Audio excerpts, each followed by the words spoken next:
I wrote up some notes as a memo with bullet points and a timeline, and they got socialized in the National Security Council. So I was asked to sit on them for about 10 days. I did.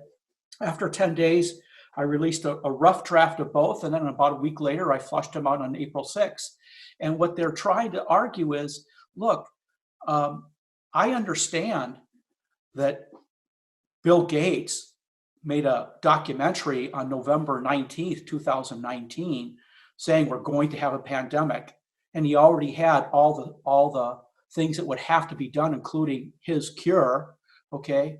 But what I didn't know was Fauci was somebody who has a professional relationship with him. Birx has a professional relationship with him.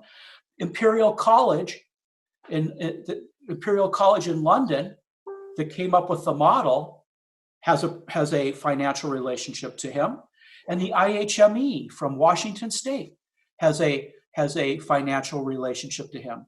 And as I started looking, I started realizing, oh my gosh, everybody we're looking at in this whole thing that is supposed to be representing the President of the United States has a conflict of interest.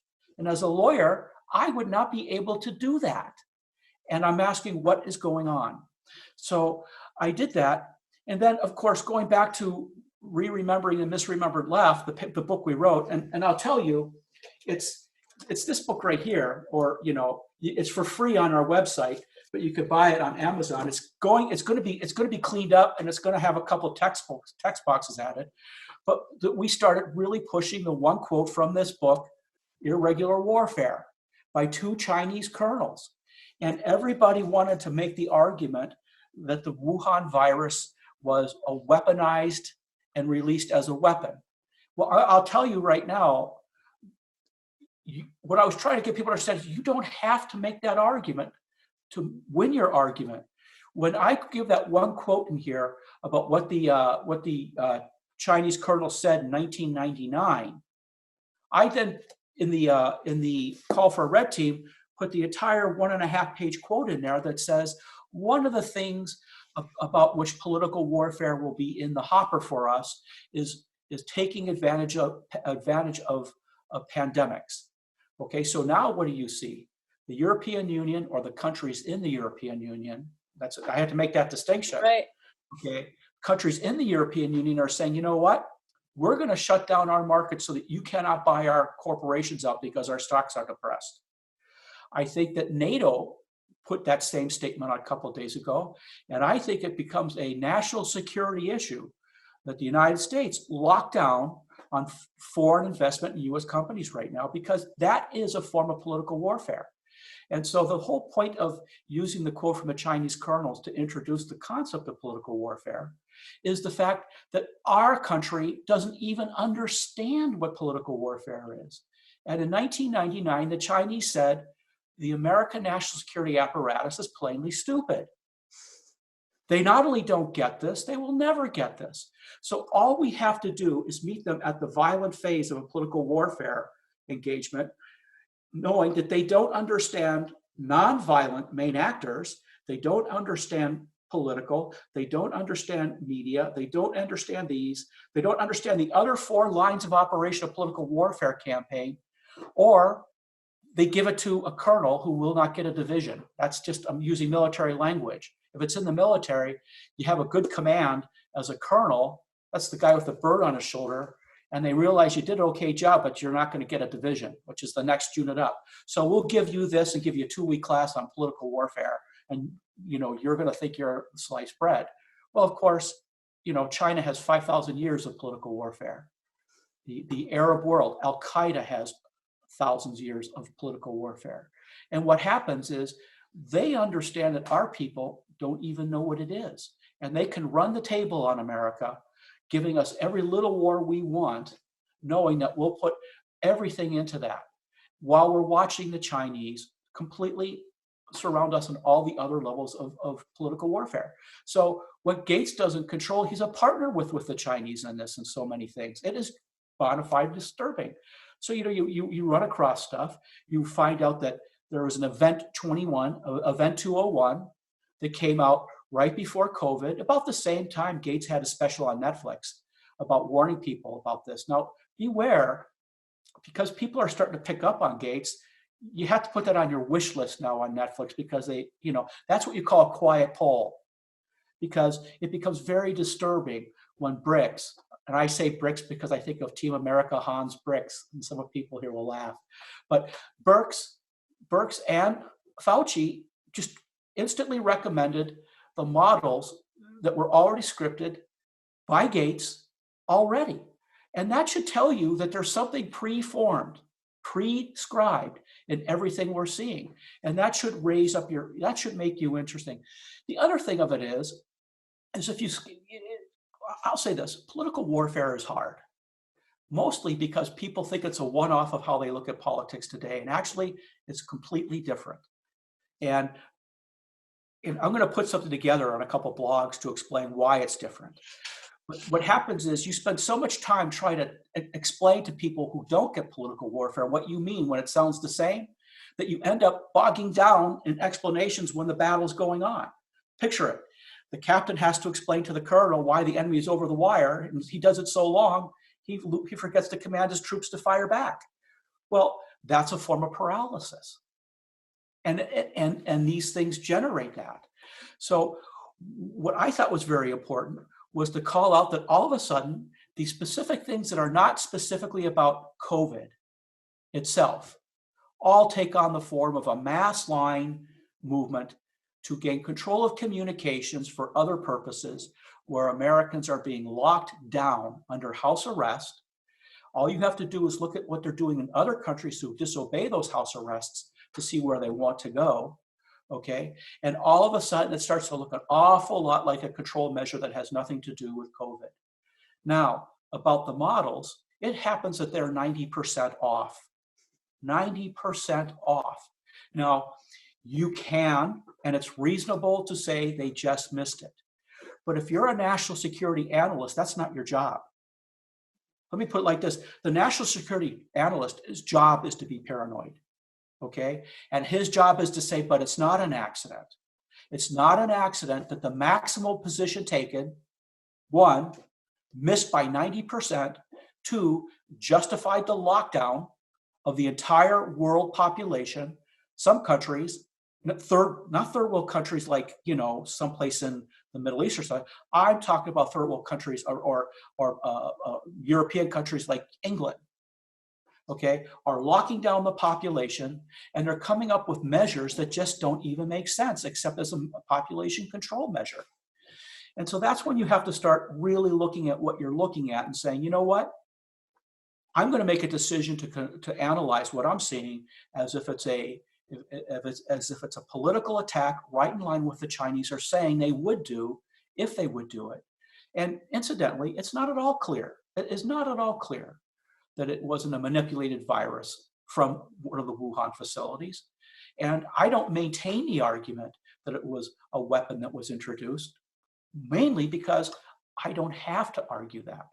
All I have to do is show that China maintains health standards in their country that propagate these type of pandemics on a regular basis.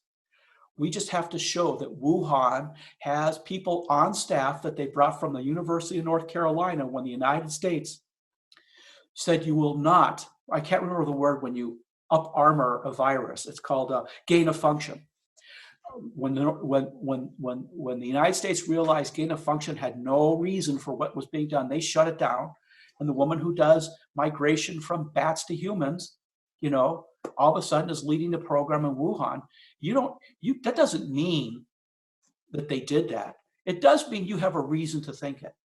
It does mean that when they have warfighting doctrine in the political warfare domain, you better have people watching it as if it was real. And you better start scoring events from a political warfare paradigm to see if it follows a track. And if there's if there's 10 data points on which you would have to justify saying it's a political warfare attack, by the time you hit the third point, it doesn't mean they're doing it yet, but it means you better have a team that's watching it for that purpose. And you better start setting up countermeasures. And the problem is, everybody thinks this form of warfare is interesting in kind of an off kind of way, but the pros really don't need to do that. And we're arguing that the pros are the same people who populate our national health care centers. They think that way. And I use the saying that, and the two blogs have been launched, or I'm carrying it over on Twitter, and I've literally had people, beat me into submission on this about going on Twitter, but is to start waging it there, to start calling out some points. I don't know if I hit all your points in answering that, but I think I have it. The one other point I would raise, because there was another memo that goes alongside it, it's called the command narrative, the dominant narrative on COVID. Well, what I'm trying to get at is we not only see foreign influences on this, we see the fact that the same .com entities that are investing in COVID Act Now, when you hear anything with Act Now in it, and you're not thinking that's a neo-Marxist organization, you need to put your big boy underwear on, or big girl underwear on. I mean, it's just really important. So when it's COVID Act Now that's being funded by .com people, when Netflix is putting on a special ahead of the game about what the pandemic's going to look like, when you see all these data points that allow you to honestly, with data points that will meet rules of evidence, say, by the time Trump had to engage, he was completely cocooned, and a people with a narrative that was going to facilitate their agenda, and he might not know it, and he might not have a reason to know it. How's that? Pretty comprehensive. Put a dot on it. Yeah. It occurs to me that I wrote Warning on Racism to warn that they're going to leverage these arguments into the presidential election, and it's so important to understand them as pure Marxist attacks, as dialectical negation strategies. And I know I just said something right there that had people say, what? And my point will be, that's the game, and it's always been the game. And so long we have to disabuse ourselves from the standard way we talk about the left. We have to adopt this, because in that you can see the pure attack. I'm sorry, go ahead. Oh, please. First I'd like you to clarify mass line. And second of all, talk about the Marxist strategy that you just alluded to. Could you describe what mass line is? Mass line is I'll associate with its most successful use, because it's typical with a lot of things, and the Marxist left has used it from the beginning, but Mao perfected it. And so what Mao did, when you hear the Frankfurt School was actually the something for social research. I can't remember the ISR. Well, anyhow, what they did was they went back to the original Marx, the Marx who created something called something philosophy, critical philosophy. Critical philosophy. Now, a lot of people will say, don't you mean critical theory? And I said, no, that would be the Frankfurt School readopting the original Marx, because they realized Marx's economic arguments had already missed the mark, and they weren't as important as the original Marx. So they went back to that. What it is you get with mass line is you listen to what people are saying that are their common problems. You look at what the problems in society are, and then what you do is you create narratives that bring them in and give people an answer. But the answer isn't really about answering their problems, because the answer is never about really solving their problems. It's about creating narratives that you can take command of. So of course, in the West, if you're not in the left, you think of authority and promulgating something, and you think of line and block charts, and you think in concrete terms, but the left completely operates in narratives. They create what we'll call pseudo-realities. Putting something out on our blog in the next couple of days, putting pseudo-reality next to the matrix. So if I could show you what a pseudo-reality is compared to what the blue pill world is, the goal will be to get people to say, now I get it. Why didn't you say that? And of course, because the Matrix is a movie, and the pseudo-reality is what they do. And what they do is the pseudo-reality is a false reality. And what they do is they take the data points from the real world, the people's real grievances. There is racial discrimination. There are people who are abused. So we're not saying those things don't exist, and we're not saying that they shouldn't be addressed. What we are saying is when Marxists take it over, it will never have anything to do with that, because the goal is to never make you happy, but to make you feel like they're doing something with it. So they construct these narratives. The saying is, that I created, political correctness is the enforcement mechanism to the postmodern narratives that execute neo-Marxist agendas. And you have to understand that at every point where you say, but, I'll say, you need to take a higher dose of the red pill. That formula is telling you that every time you're in that formula, you're in the blue pill world. Okay? And so what happens is they construct these narratives that they enforce. So let's just take an example. Every time we've had a Tea Party-like movement when Congress, since the Tea Party and then 2016, or 2016, stuff like that, they show up for their first weekend at the congressional retreat. And what do? They go on the retreat. The Republican leadership brings in the words that work. We know who we're talking about here. And we say, you can't talk about it that way. But think about this.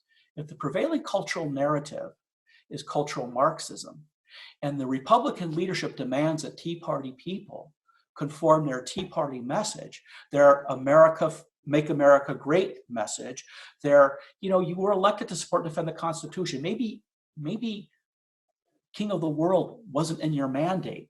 I mean, there are world establishment. We want to be a part of them, but your job is to support and defend America. Okay, what happens is, now I lost track of my thought here. I'm trying to think of what I just was building up to. Mass line being used to restructure a narrative. So you create those narratives and then you enforce them. That is mass line. So what happens is in Congress, they're all of a sudden having to subordinate their views of America to the postmodern narrative, which will mean from that point forward, it doesn't matter what they think. So how does this relate to what we're seeing right now with the virus? They've created a narrative it's a false reality that we're now all having to contend with, but they're meeting us at the place of, you don't want people to die, do you? Right? I mean, is that a fair example of what's happening? Well, I'll finish the final point here and I'll actually transition right to that. So all of a sudden, it won't be the left that will kick a member of Congress off a possible leadership position for violating the narrative. And the person who kicks somebody off in the Republican leadership will really get angry with you that you would even suggest that they're doing the bidding of the left. But there you have it. Freedom Caucus people get kicked off of leadership positions, and new members who don't play don't. And instantly overnight, those Freedom Caucus members become operatives. So what does that mean? It means that the people who voted them voted blue pill in to do red pill people work. And so you carry it over, and blue pill people can never, the blue pill people who are closest to you ideologically, when they take the red pill, are your greatest allies. But if they stay on the blue pill, they're the ones that will negate your worldview. It's that simple. And so I use the Morpheus lecture to Neo in the Matrix to make this point.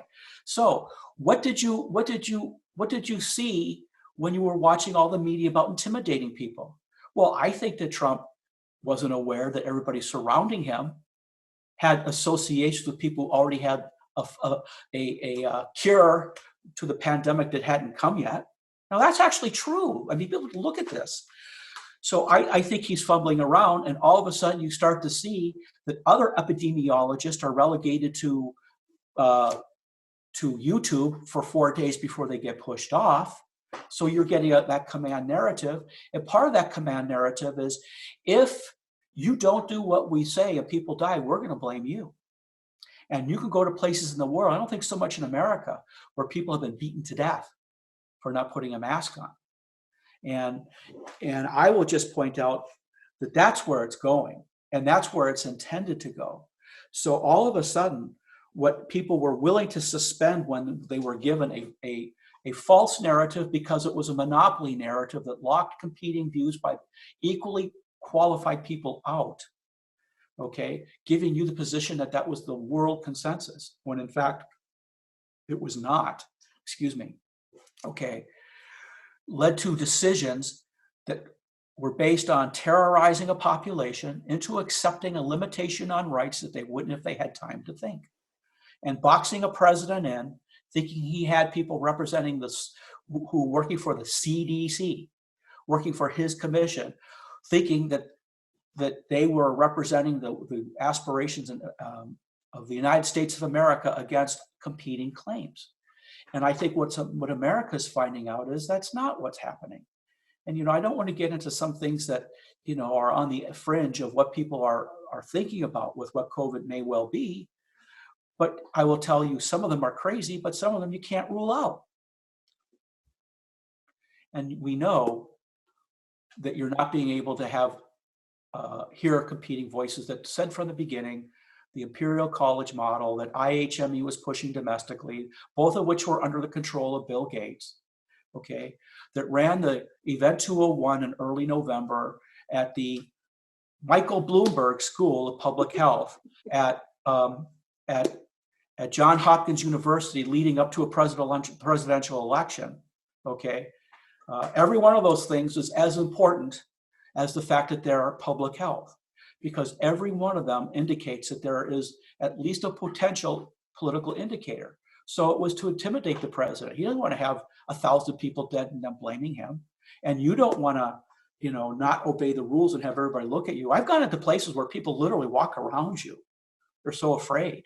So does that answer your question? The mass line is creating a complete narrative that freezes everything else and demands, it gets the population so stirred up that they will enforce the narrative over and above what law may actually be. And of course, in this instance, the law are your constitutional rights, your First Amendment rights, and your rights against unlawful detention, because you are under virtual house arrest because they've created mechanisms to lock down further on you. You had said in your Red Team memo, America is under intense public health, financial, economic, political, regulatory, social, psychological, media, and ideological stress. These are known political warfare scenarios that envision the leveraging of these circumstances, whether or not it was created on purpose or not, to maneuver America into precisely the situation it currently finds itself, a situation that makes it vulnerable to hostile political warfare exploitation. I would say that that's not only from without, but from within.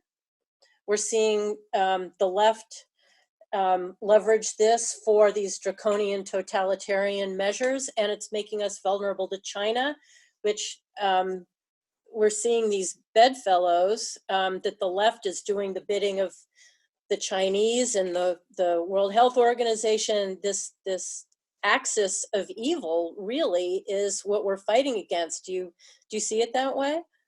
Are they united in some Marxist strategy? Well, I want to unpack how you said that, because the way you said it walks you into a trap. Okay, and it's important. But I would also like to say that quote you gave about all the pressures we're under is recapitulating what I had just put in the gray text box in that book in the call for a red team. That was just taking word for word what they said they were going to exercise as a political warfare mechanism.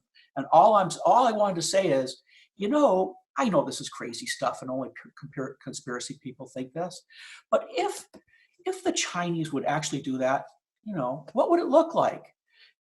And someone would have to say, well, I'm glad we don't believe in this crazy stuff, because it would pretty much look like what we're seeing right now. Okay. Every one of those data points, click, click, click, click, click. Steve, that's crazy. People don't think that way. No, you don't think that way. Actually, Americans don't think that way, and the rest of the world does. Okay, that is the primary force of warfare, and so I think that's important. What was the follow-up to your question? that we're seeing this leveraging from within, Yes. and from without. I think what becomes important, because what will happen is you will get locked into something that at a certain point, this is how we think about it. So I'm not saying you're wrong. I'm not doing that. I'm saying this is the narrative. The left created the narrative that creates the rules that allow conservatives to talk about it in a certain way that they can shut down at any point. Okay? And what you have to know is, going back to the red pill, this is why I'm going to release this blog on the red pill, blue pill stuff, is what you have to know is when Neo takes the red, Neo knows things are wrong before he's taking the blue pill, but he can't bang up against anything. He can only be effective in the blue pill world after he re-enters it, having taken the red pill. And when he goes back into the blue pill world, he is only fighting other red pill players who are bad in the blue pill. The rest of the blue pill people are irrelevant. And so where I'm building to answer your question is those red pill players who are against you know that you're still struggling with the blue pill narrative that controls how you talk about it, that makes your analysis under-inclusive to the events you're talking about, and also uses language that shuts you down and frustrates you. When someone shuts you down, you feel frustrated because you're thinking, well, I didn't mean conspiracy like they met in the office. And my point to you is, because it isn't a conspiracy where they met in the office. And that's why I think it's very important to understand a key point about political warfare. And even if you don't want to invest in political warfare, you have to invest in this. The left thinks dialectically. Everything they do is dialectically informed. If your analysis of the left doesn't include an explanation of their dialectical operational maneuvers, then you are not analyzing the left. Does that make sense? Could you explain what you mean by dialectically, that they think dialectically? There's a thesis, an antithesis, but they've already defined the terms that you're dealing with? Well, the only problem with thesis, antithesis, synthesis, it's okay for baseline actions. And I'm going to put off a full-blown discussion on the dialectic because that's a discussion in itself. And in a nutshell. In a nutshell. But what it is it is a completely contrary way to how the average person thinks. Okay? And so you think that they're thinking, that you think you're sitting at a chessboard with them or a checkers board, and they're the equal opposite of you. And they have you fixed on that two-dimensional plane thinking. And they're playing checkers with you, but all the time what they're really doing is engaging in a political warfare dialectic, which only exists to negate. So let me put it like this. The thesis, antithesis, synthesis is one, something Hegel never said. Okay, and two, it's kind of like third grade math to explain differential calculus at the college level. It works here. Okay, that I think Marx knew that all the dialectic does is destroy, and he was a nihilist. But I also think he understands the Hegelian formula of it that makes people think they're building up every time they negate something. But the very word negation should tell you something. So if you have thesis and it collides with thesis, the college campus radical who isn't informed, that's 95%, okay?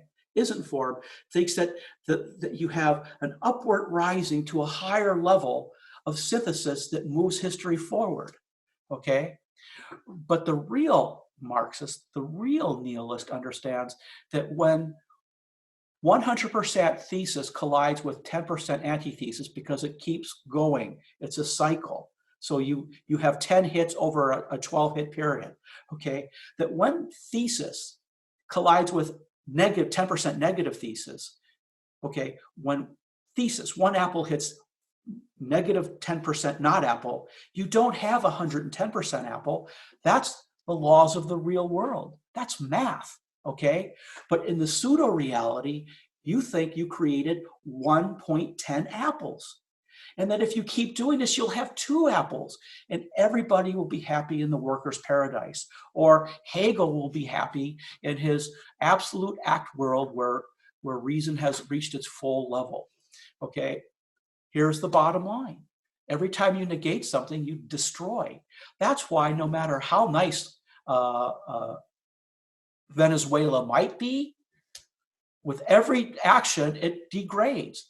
And here's the thing, we have a perfect record of that. So that would be the dialectic.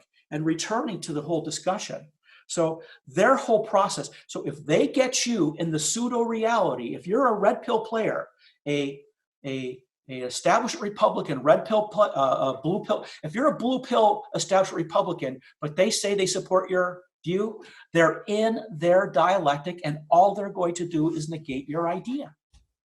That's the role they play. That's what makes them a controlled opposition. And the thing is, it doesn't matter what they subjectively say. And it really doesn't matter that at a certain point, they violently disagree with you. They're playing the role, that narrative, which the pseudo-reality narrative tells them to take, where they will negate it. Now, if your Freedom Caucus conservatives who are taking a hard line are the entity in the Republican Party that generate the real issues, that get the real base to mobilize, and they let it get co-opted by that same leadership, they are offering, if the coalition, if the Freedom Coalition leaders are blue pill people, all they're doing is offering up those real issues to establish Republicans that will negate it before it becomes a national issue and allow it to be negated again in the national election. Does that make sense? Because they're giving it to people who all, every time a Republican says we have to be populist conservative on the base, but we have to move to the middle, they're saying that they're following Hegel's, we are creating your thesis so we can create antithesis in the election, giving the electorate only a synthesis of what you wanted. So how can we bring this to the virus and dealing with the virus and issues relating to China? How can this knowledge help us contend with what we're trying to contend with right now? The freedom issues, the warfare issues, the draconian totalitarian measures, all this leveraging of the virus that we're right now living under. How can we address things knowing what you just said?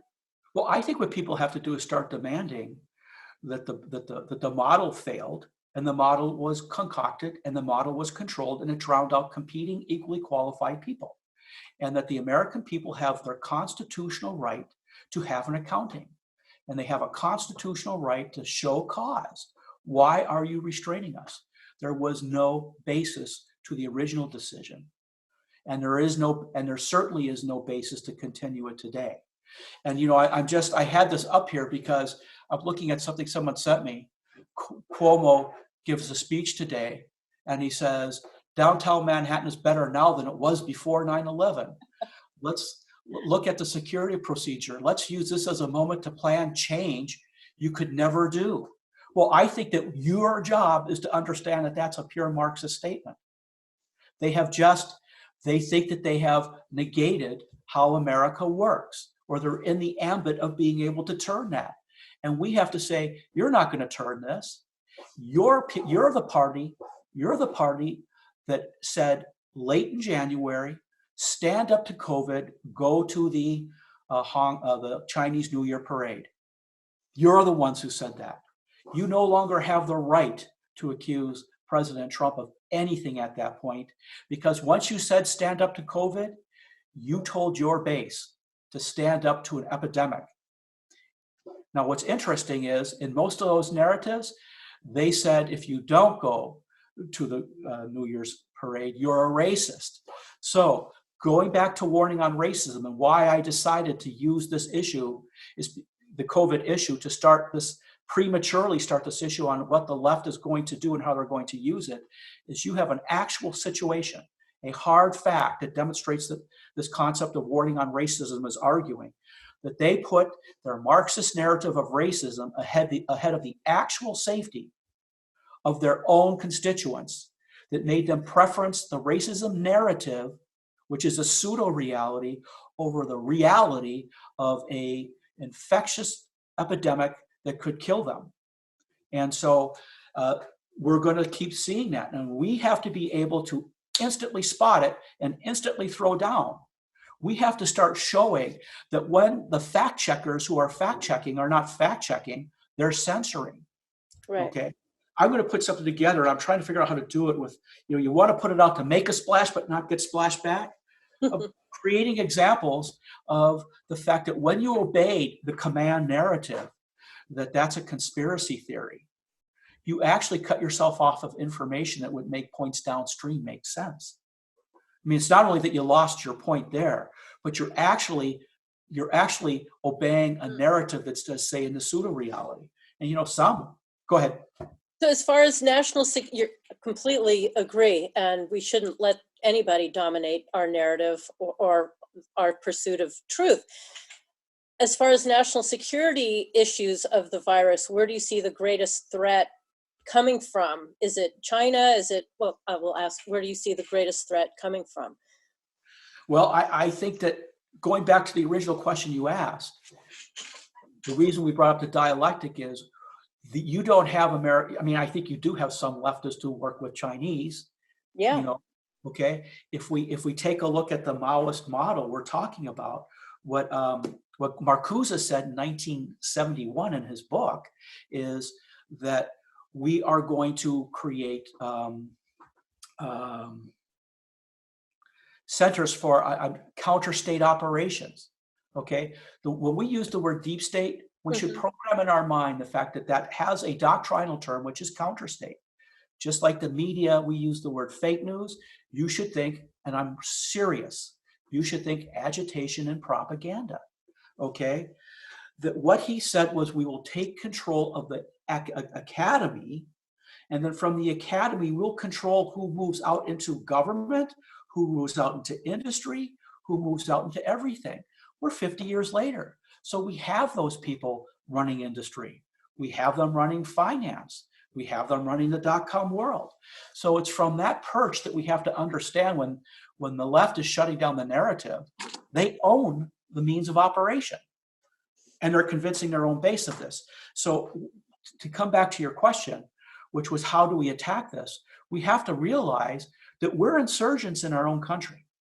They have won the political warfare paradigm. They're just now the anaconda slowly tightening up, slowly sucking the oxygen out of our lungs. And we have to make a decision that we're going to break free of the anaconda. And how do you do that? You start having to insist on things. And you start having to say that if that guy you're going to vote for is refined as a politician, he says he's on your team, the very fact that he's refined and you voted against the guy who still burps at the table, okay, that the guy you're going to have to go for is the guy who's still a little bit unwashed. That's one of the key indicators that he's probably one of you, and you just have to put up with it.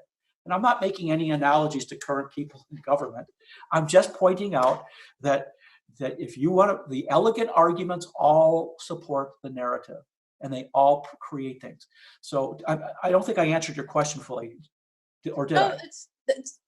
And I'm sure we will get back to it. I wanted to bring up Tedros Adhanom. He's the head of the WHO, but he's at the nexus of a lot of bad and a lot of things that we think are good, but that turn out to be bad. He seems to be one of the linchpins of all of this, aside from Bill Gates. But this guy too, you've written about him as well. Do you want to talk about? Yes. Well, it's very clear that the person who ran the WHO before him was from the People's Republic of China. It's very clear that he was the designated person for two people, one the Chinese and the other the Gates Foundation. Okay, but it's also clear that when he was the health minister of Ethiopia, that he was forcing, and he ran he was part of a Marxist revolutionary government. A lot of people want to disassociate his professional credentials from his Marxist revolutionary actions that defined him for the past 15 years. But as the Minister of Health, he he penalized, and this is a Marxist regime, so penalties can be pretty rough, okay, anybody who used the word cholera to explain the cholera epidemics going on in North Africa, including in Ethiopia. If you push back enough, you find out he was creating resistance to Ebola research and stuff like that. But then he became the foreign minister, and as foreign minister, he put out, his ministry put out false information at some type of festival in 2016 where Ethiopian soldiers opened fire on people at a clearly peaceful protest. There were no guns except for the government. And so this is the guy. He is not a medical doctor. He has a PhD. Now, when I was in the Army, there is something called the Medical Service Corps. There's the medical corps, doctors and nurses, but there's the Medical Service Corps. And those are all the people who you would say make the hospitals, do everything administratively to have it happen, do infrastructure. They too get PhDs in public health. They too get PhDs in service support areas that make the doctors, make the pharmacists, make the nurses be able to do their job. And my only question is, as somebody who spent their last 15 years before coming into the WHO as a political appointee to a Marxist regime, okay, were his PhDs in public health the Medical Service Corps type? Because he's not a doctor. Or were they real hard science epidemiology? Because, and now you hit the split in the road. He's either not as qualified as you think he is, or he is qualified. He told people he at gunpoint, metaphorically, but as a Marxist revolutionary government, maybe not metaphorically at gunpoint, told people you will not call it cholera. So this is the person we picked, and it turns out that the Chinese are investing billions of dollars in Ethiopia, funneling it through that same party. So I think the people have a right to know that that's true. I think that people have a right to know that some of these organizations that we think represent the United States are really knee-deep and invested with WHO. I think that the person who runs an American institution of public health or disease control, an American citizen has the right to say, yes, you look at the epidemics in the world and you work with everybody. But at the end of the day, your mission is to support and defend the citizens of the United States. And if necessary, to protect them against everybody in the world you might want to otherwise be friends of. And that's where I introduced this concept of another dialectical equation. And it's a difficult equation, but it's this. If you notice when you go to the War on Terror or you go listen to testimony of senior appointees in the national security question, you could play a word bingo. And one of the word bingo terms is it's complicated. It's complicated. And you make bets at what point will it be the third time they say it's complicated that they'll then say the world is so complex, all you can manage is chaos. That is an attack narrative. It is one that convinces people that before they can solve the issues of Peoria, they have to first solve all the problems in the world. But they're never going to solve all the problems in the world. Therefore, they will never solve the problems in Peoria. It's an attack narrative. And in this book, in Appendix A, because I wrote about this in my book, Catastrophic Failure, saying it has completely immobilized counterterror strategy, the complexity formula. And why is it complex? Because if they really asked the questions, they would realize the policies they were making were helping Al-Qaeda. They would really understand that the policies they were implementing were at the direct command request of the Muslim Brotherhood domestically. So it's better to be complicated. It's better to be so complex you can't know these things. And what Appendix 1 of Re-Remembering points out is that here is the Hegelian formula that leverages it. And it's leveraged based on what Hegel called his science of reason, which was superior to his science of understanding.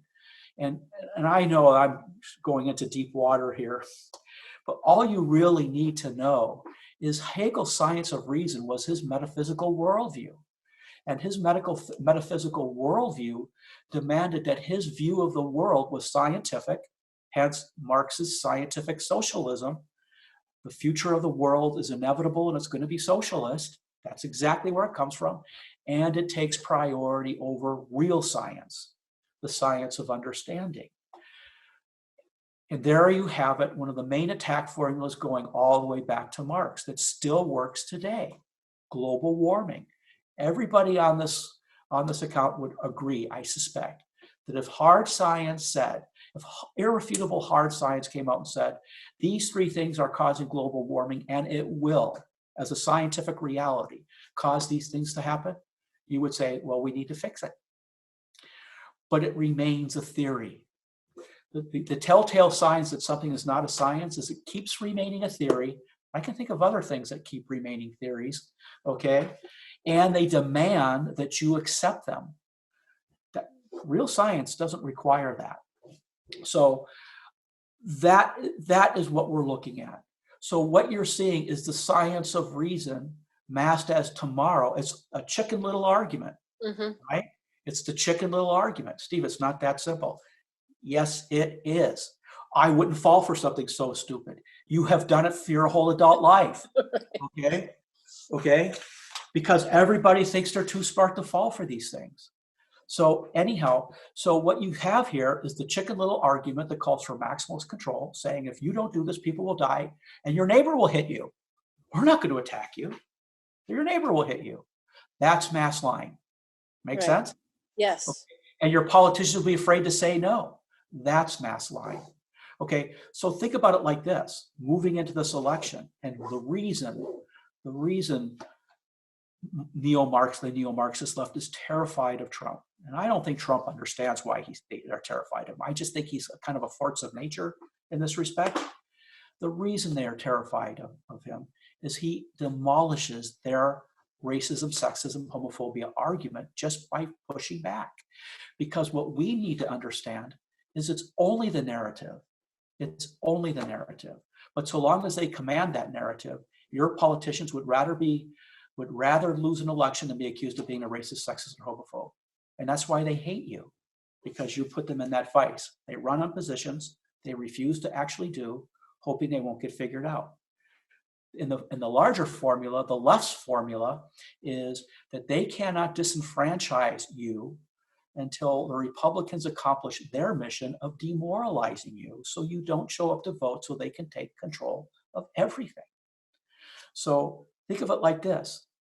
The one thing holding back Hillary Clinton from being president is Donald Trump, where that would have been 16 years of neo-Marxist narratives powering down, pulverizing the Republicans. Okay, where it would be the end game, and it still will be. So it's for us to understand, why is the left terrified of Trump? Because he directly attacks their narrative, not even maybe understanding that that's why they hate him. And it's why they're not afraid of Trump, of the established Republicans. And it's why you see to this day, okay, last week, what did President Trump ask to do? Recess Congress. Why? Because blue pill Republican leaders refuse to adjourn Congress so that he can at least make recess appointments, meaning what? Being blue pill players, they will obey the matrix. And the matrix demands that they suppress somebody like Trump. And there's nothing, with the exception of the impeachment, which backfired on the Democrats, there is nothing more destructive to President Trump than the fact that Republicans in the Senate refuse to accept his appointees and refuse to even grant him recess appointments now 3.5 years into his presidency, meaning that they are more comfortable with the Obama stay-behinds in those positions of power by default than they are with anybody that Trump would put in to replace them, including anybody who voted for Trump. And what they have to negotiate is that's also their base. Mm-hmm. I don't know. So every one of these things come into play with this COVID virus because they're powering down into it. Right. It's another crisis to be exploited completely. And boy, are they doing a fabulous job unfortunately, as we sit here in California with our governor saying, well, we don't even know when this all will end. Complete exploitation. Our mayor Garcetti, same thing, canceling everything till 2021. But we're seeing a big red-blue divide, which is refreshing. The governor of South Dakota, South Carolina, Texas, obviously, the responses are so different. One set is freedom and one set is totalitarianism. And it's hard to see a sharper revelation of how the ideological differences are. So that's a plus in that we're seeing it. It's a horrible minus in how powerful the blue states are. Well, I think it's very important because you say what to do. We have to start screaming bloody murder about this. We have to say there was only a model that you terrified us into thinking. People have to become self-aware that they were railroaded into a decision based on a end of the world scenario. Right. This is Chicken Little. Okay? The Act Now model was really, in the early days, I don't know if you all saw this, but it had an exponential growth. If we do nothing, and then if we act today, if we act in 7 days, and all the millions who would die if we didn't act now. And it was apocalyptic. It was, it was apocalyptic. It showed we've got to clamp down on everything right now. And then, as you point out, all the people who created that model all had vested interests one way or another. They not only have vested interests, but they tend to have really close associations with China. Mm-hmm. And what becomes very important, going back to the political science, the political warfare model, China knows that they maintain sanitation standards that they know will spin out pandemics on a regular basis. Okay, they know that happens. So they know that they can operationalize against it if they choose to. So I think you're perfectly correct, except for this, but you're going to agree. This is a massive escalation in what we're seeing. And it comes at a time where the Justice Department had to arrest a Harvard professor who was at the same time sending biomaterial over to China. And it also turns out that he was working on, I think, nanotechnology, where you have Gates talking about coming out with cures that resequence your RNA and might have microchips. And, we know that's true as a matter of fact. So we can kind of chuckle at the conspiracy theorists who all go crazy. We know that, right? But, I would say sometimes conspiracy theorists, I'm talking about the ones we all kind of like roll our eyes at. Maybe they're just the canaries in the coal mine who they're not educated to the level that they can articulate it. They could just recognize something wrong when they see it, and they try to explain it in their own terms, which they don't get there. Mm-hmm. But aren't our jobs as leaders to not have to let them worry about that? Isn't it our jobs to see that, every one of those crazy conspiracy theories is about that bomb blast in the middle of the neighborhood. And everybody says they're explanation. One guy's religious. The Lord dropped it. Somebody says it's a conspiracy by this. But you know what? No matter how much you attack them for their explanation, there's a bomb crater in the middle of the neighborhood. Mm-hmm. And that still has to be explained.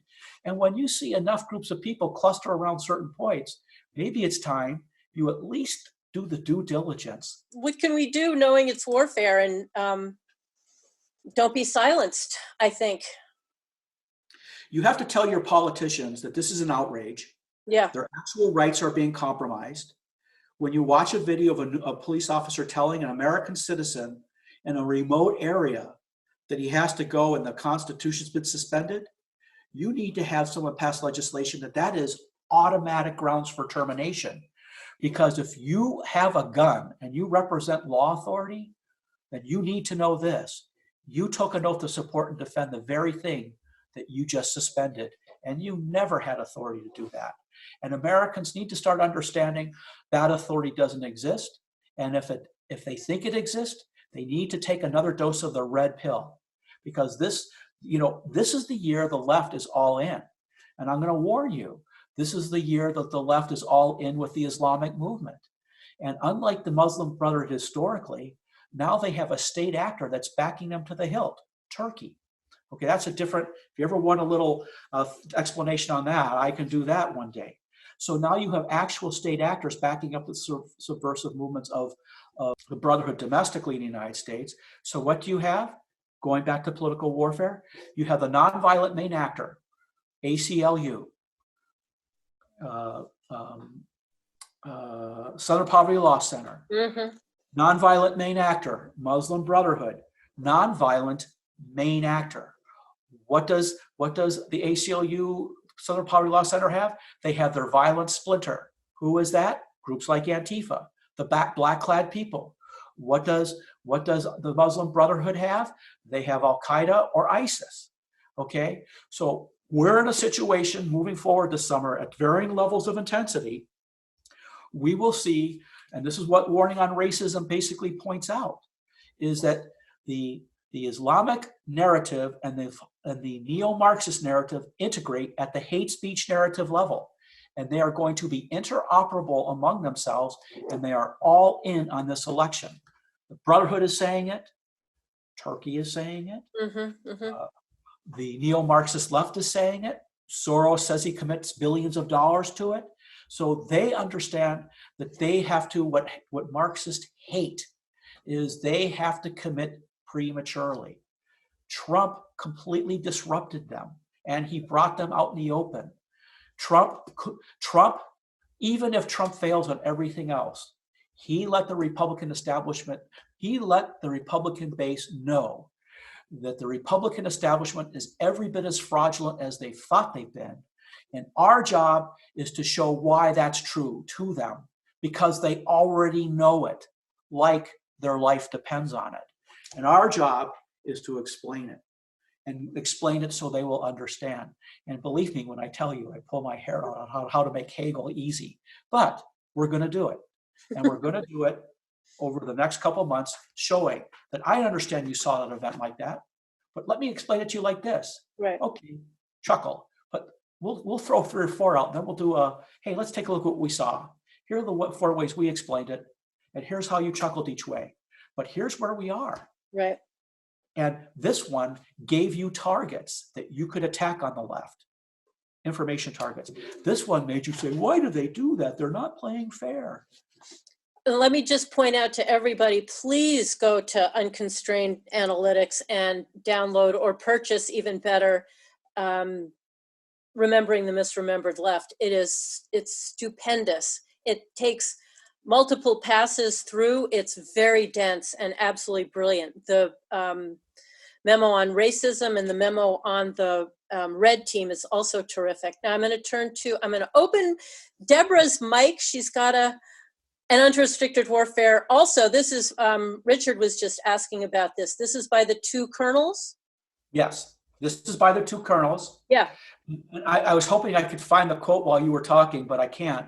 The one I always give from them, where they're basically saying in 1999, what everybody in the world knows, that they actually foresaw the attack on the 9/11 World Trade Center attack. But we weren't able to envision that such a thing would happen. Well, what they're saying is we're not even able to envision what they're saying. Right.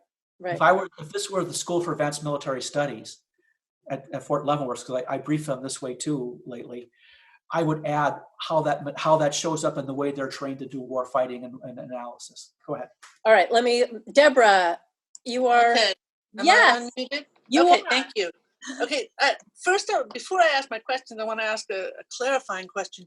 You've referred to the political warfare model and also to the Maoist insurgency model. And I'm just wondering, are they the same thing or are they 2 different things? I just need to clarify that. Pardon? They are the same thing. Okay. For 2 reasons. 1, because they are.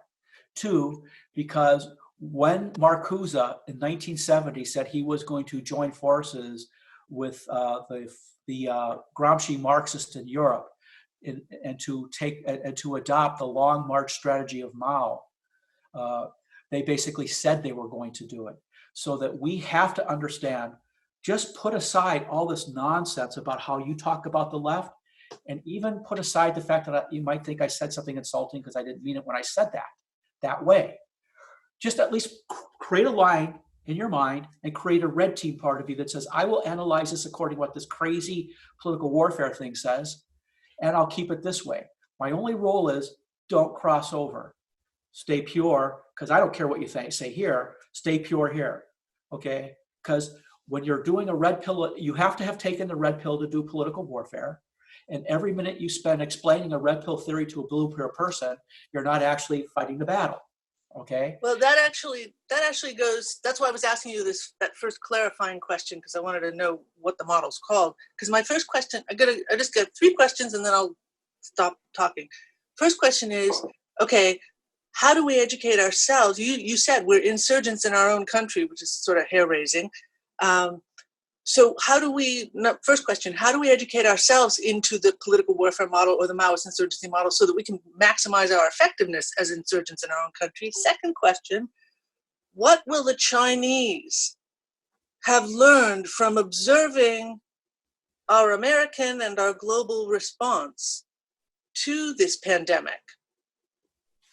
And so that second question is not based on them having actually released it as a biowarfare weapon, which I don't believe, but the fact that they were able to capitalize on it, what will they now have learned from observing our national and international response? And then my third question is, as a result of all of this, what could we expect from them in the future? Well, okay, on your first question, how do we learn? Yeah, how to educate ourselves. I think we need to put aside discussions of the left as the American political world discusses the left, and we need to address them as the neo-Marxists that they are.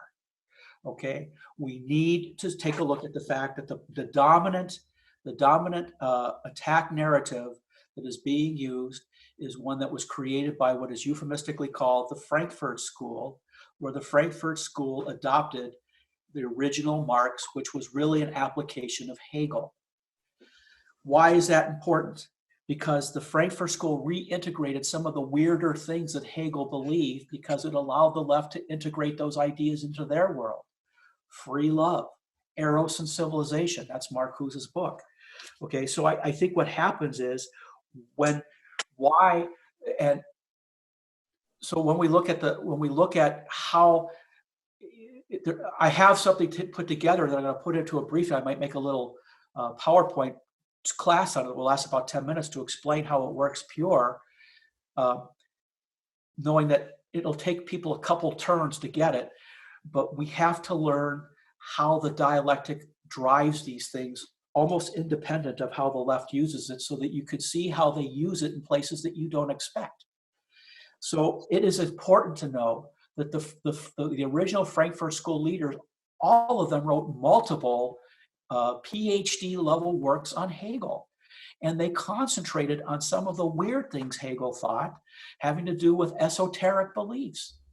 So that it's important to understand that, I think it was, I'm trying to think of, now I forgot his name, one of the original Frankfurt School people, when he is basically creating an entire narrative based on Marquis de Sade's books.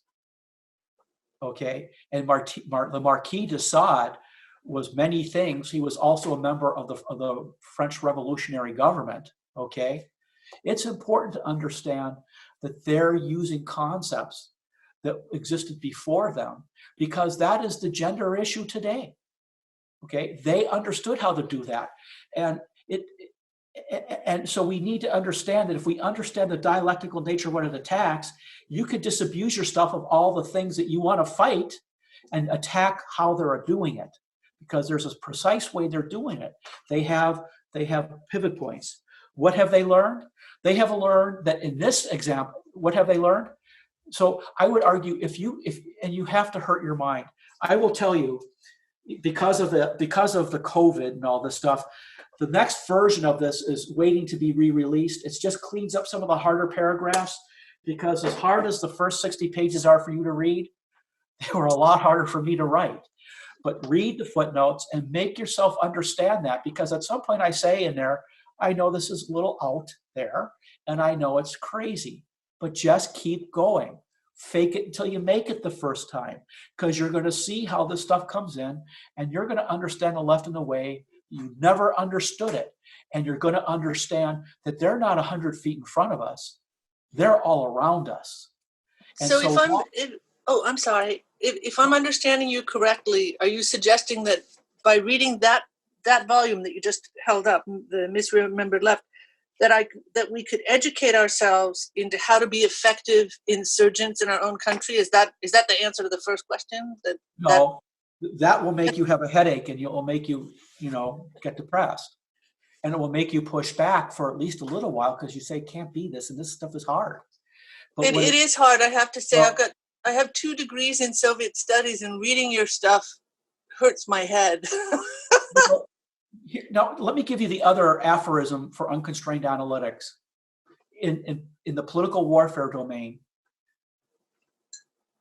the academic way of understanding a real world thing is antithetical to the operational and strategic way of understanding the same thing. So long as you learn Marxism academically, you're already in the blue pill world. The whole goal of putting people in pseudo realities is to take a real thing from your world and put it into a false world. So I know I'm going to raise some hackles here. So the minute you convert the reality of the war on terror into somebody's political science narrative, you already brought all elements of American national power to bear on what the model said you could attack. And the people who controlled the model made sure it was never going to be the central drivers of the Islamic movement. So people have to understand that that the academic way of these things is completely false, and it puts you in the meta narrative. It puts you in the pseudo narrative. That Tom Brady never took a class on the kinesiology of taking a football, and all that would do is get in the way of him playing the game. It is completely and absolutely and totally and in every situation irrelevant. What matters for Tom Brady is that playbook and execution. Playbook and execution, okay? And everything outside of that in this war is irrelevant. And here's the problem. Everybody you talk to thinks that that is the game. And it's never been the game, except for the left to maroon you in narratives that think that the next position paper is going to get you over.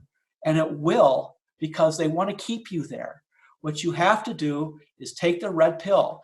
And Tom Brady will say, well, what does the kinesiology of throwing the football have anything to do with me winning the game tomorrow? And your answer is either, well, if you understood the kinesiology and went into a 15-minute dissertation, you wouldn't understand that Tom Brady was really saying it has nothing to do with winning tomorrow's game. And that's where America is. That's where America is. That's what the Chinese said.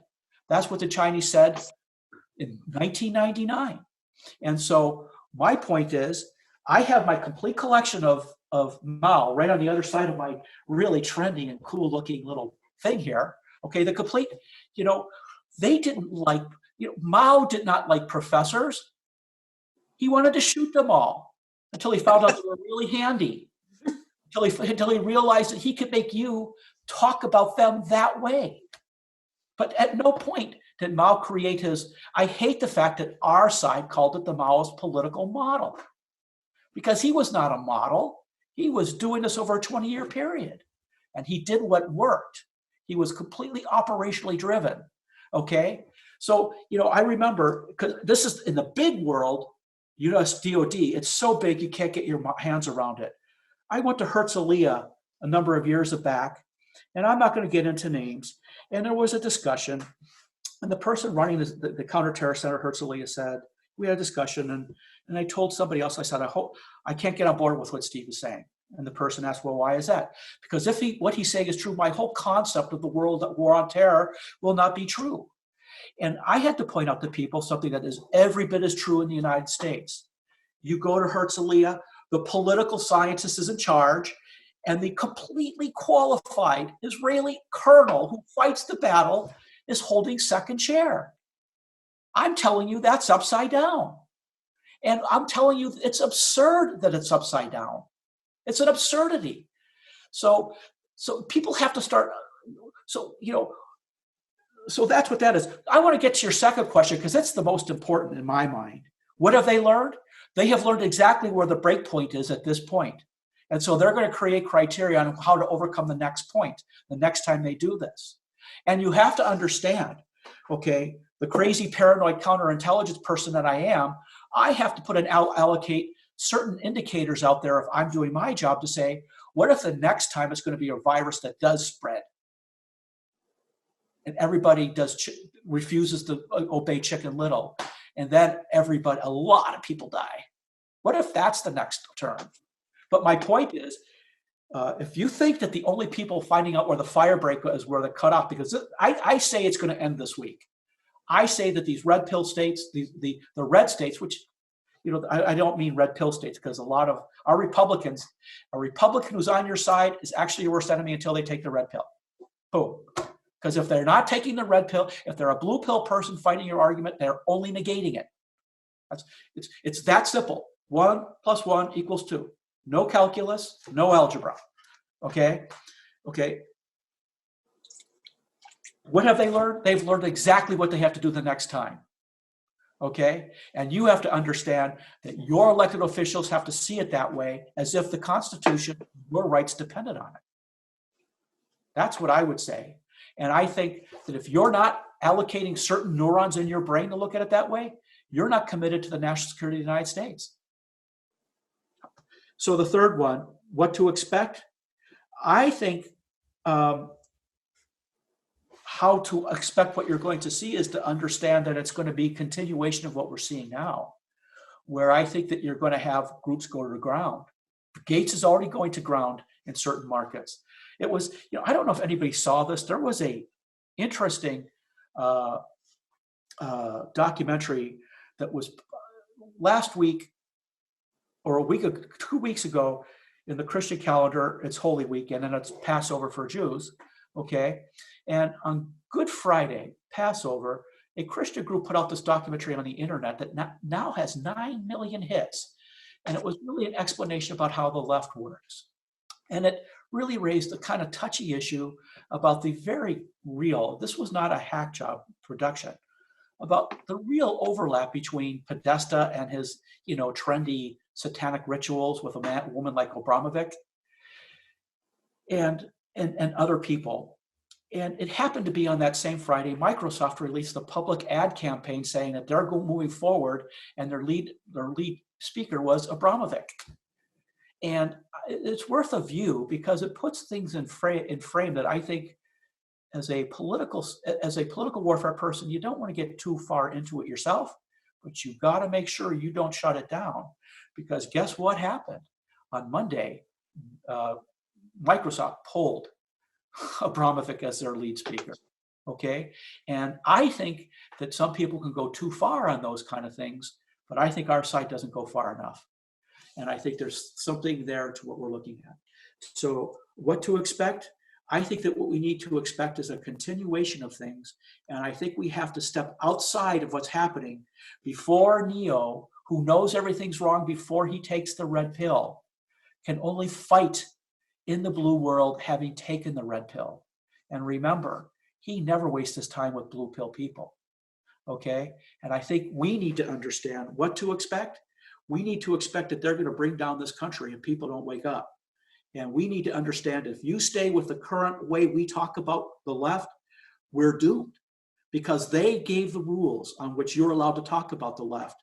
And they make you feel good, all the while not accomplishing anything, because that's what the narrative is designed to do. And so there's some I will say this, we can get stuff to people that I'm going to do to the masses that don't have to understand how this works. In the same way that 95% of the radicalized left, all they know is they get to show up and club people, okay? Well, I'm not advocating clubbing people, but we don't have to have everybody know the whole story for people to understand they're part of it. And so what I will be doing is starting to spool this out so people can get it. It is so important to create a core cadre of people who can see the whole picture. And they're going to say, oh, Steve, and I'm not going to use the F word, okay, but Steve, we are that. And I'll say, well, if it was really as bad as we think we are, remember, the left always wants you to think that their world is inevitable. And you see the established Republicans believe that. That's why they will always throw their people on the track to get elected. And you need to understand that's who they are. And you also have to understand that you only talk to them to identify them as either blue pill people or red pill people. Because once they're blue pill people, let's just put it like this, you're in a firing position in a gunfight in the infantry. So long as the guy next to you is a blue pill soldier, he's going to shoot you while you're shooting at the enemy. And it's that way. You have to bring it down to these concrete terms. But so long as they have a blue pill orientation to the world, they exist only to destroy you, not the least because they say they agree with your greatest issues and think that they do. So I would say what to expect. What to expect is we need to really turn things upside down and scream. And I think that the reason I put out that warning on racism is to start tracking people on this to show, look, we said racism was going to be the main issue that they were going to write. That's a Marxist narrative. It's a negation narrative. How does it work? How does the word that Frankfurt School used in 1920s was Aufheben der Kultur, destroy the culture. So you're a man and you want to say you're a man, or you're a woman and you want to say you're a woman.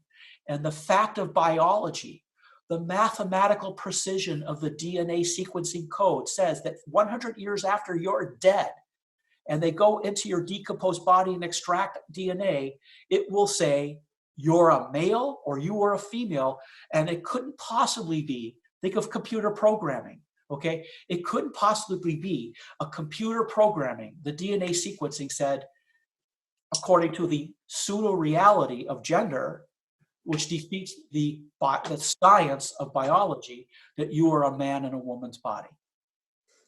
And that is the demand that you say 2 + 2 = 5.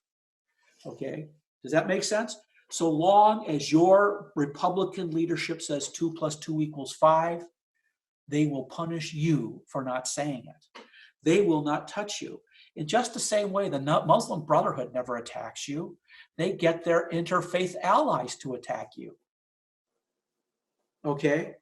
You need to understand you're so into it, you're so deep in that that's that's the command control they have. And so at a certain point, people just have to go ugly early. And I think we're at a point where we have to go ugly early. And we have to understand that the whole, once you had in COVID, your neo-Marxist left saying it's more important to show fidelity to the racism narrative than to take action against an epidemic. They showed their colors. That's more important to them. And if they're Marxists, they don't care whether you live or die. And that's what you need to know. We have two other questions. Deborah, are we good? That's Yep. okay. Thanks.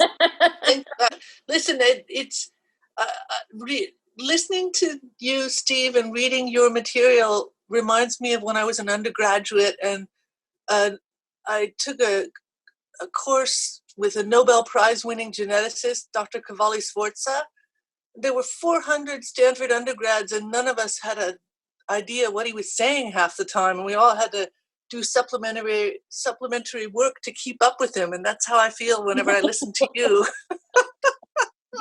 But we're recording, so we can go back. Also, I wanted to throw out that while I know you're doing a lot more on this, Steve, your 2 talks that you gave to AFA, one on Islam and the last one on the left, the Long March Through the Institutions that you did with Rich Higgins, outstanding. And that one can watch over and over again, as I have. There's so much, it's incredibly dense and full of terrific material.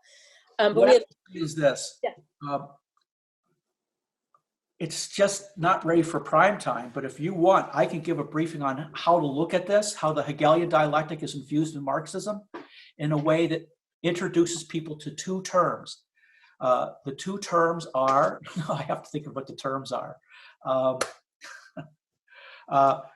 Dialogue and praxis, okay? And you need to benchmark praxis to Marx's thesis on Feuerbach, okay? And I will point out that the number one and number two attack of the left remains completely off the radar. I will say worse, better, would have been better that the Cold War still be going on and Reagan shut down the Department of Education as he promised than where we're at now, because that created a counter-state operation inside the federal government of Marxists. And you know what? The fact of the matter is you get all this blowback. Everybody knows that's true. And I will point out that what we need to understand is you know them by the narratives they enforce. Half these people might not even understand. The Republicans would just, they'd get violent if you pointed out that they were, enforcing a Marxist meme. But I could give you quote after quote from the late John McCain. It would make you wonder a lot. Okay. But go ahead. 3 questions now. First, just quickly, where do we go for untainted data? Where can you point us for untainted data on the virus? Is there a resource that you trust that you can direct us to? Well, I think the 2 things I put together put some stuff in motion. On our webpage, I'm going to put some stuff out right now. I'm starting to engage on on Twitter to start pointing people to certain concepts. Because what I want people and to your do. Twitter handle is? At S_Coughlin_DC. And they're going to be kind of like, some of them will be longer than they're supposed to be, because I'll start like this and I'll kind of trend it into like one-off answers. I have a couple things, but what I was going to say was, if people are ready for a kind of a not ready for primetime slideshow on how to understand praxis, the Marxist thesis on Feuerbach, here's the strategy. The strategy is to execute a Marxist paradigm without saying it. Without saying it, the period of praxis. And when you hear dialogue, when you hear the word praxis, the warning signal comes up. When you hear the word praxis and the word dialogue, you should say, I know what this is. This is a negation event. Okay? And when you hear the word dialogue, you think of the word dialectic. And when you're in a period of praxis where they have dialogue, you're in a sustained activity where your views are being negated by individual acts of dialogue on a period of praxis that exists to aufheben your worldview. So I started this point before. So you're a man, you're a genderist if you insist on that. If you want to protect the border, you're a racist. If you want to support and defend the Constitution, that's a white, what's it called? White supremacy. Sure. The whole goal is to make your defense of everything America untouchable. Every element of what you are is deemed then untouchable. It's a negation strategy. You're not allowed to call yourself a man. You're not allowed to call yourself an American. You're not allowed to defend your institutions.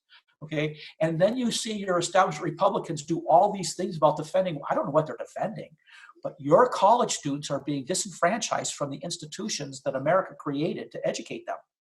That's real disenfranchisement. You have social media that has created a de facto legal standard that they're enforcing against Americans inside the United States, and your conservative defenders of the First Amendment are engaged in what? What are they doing?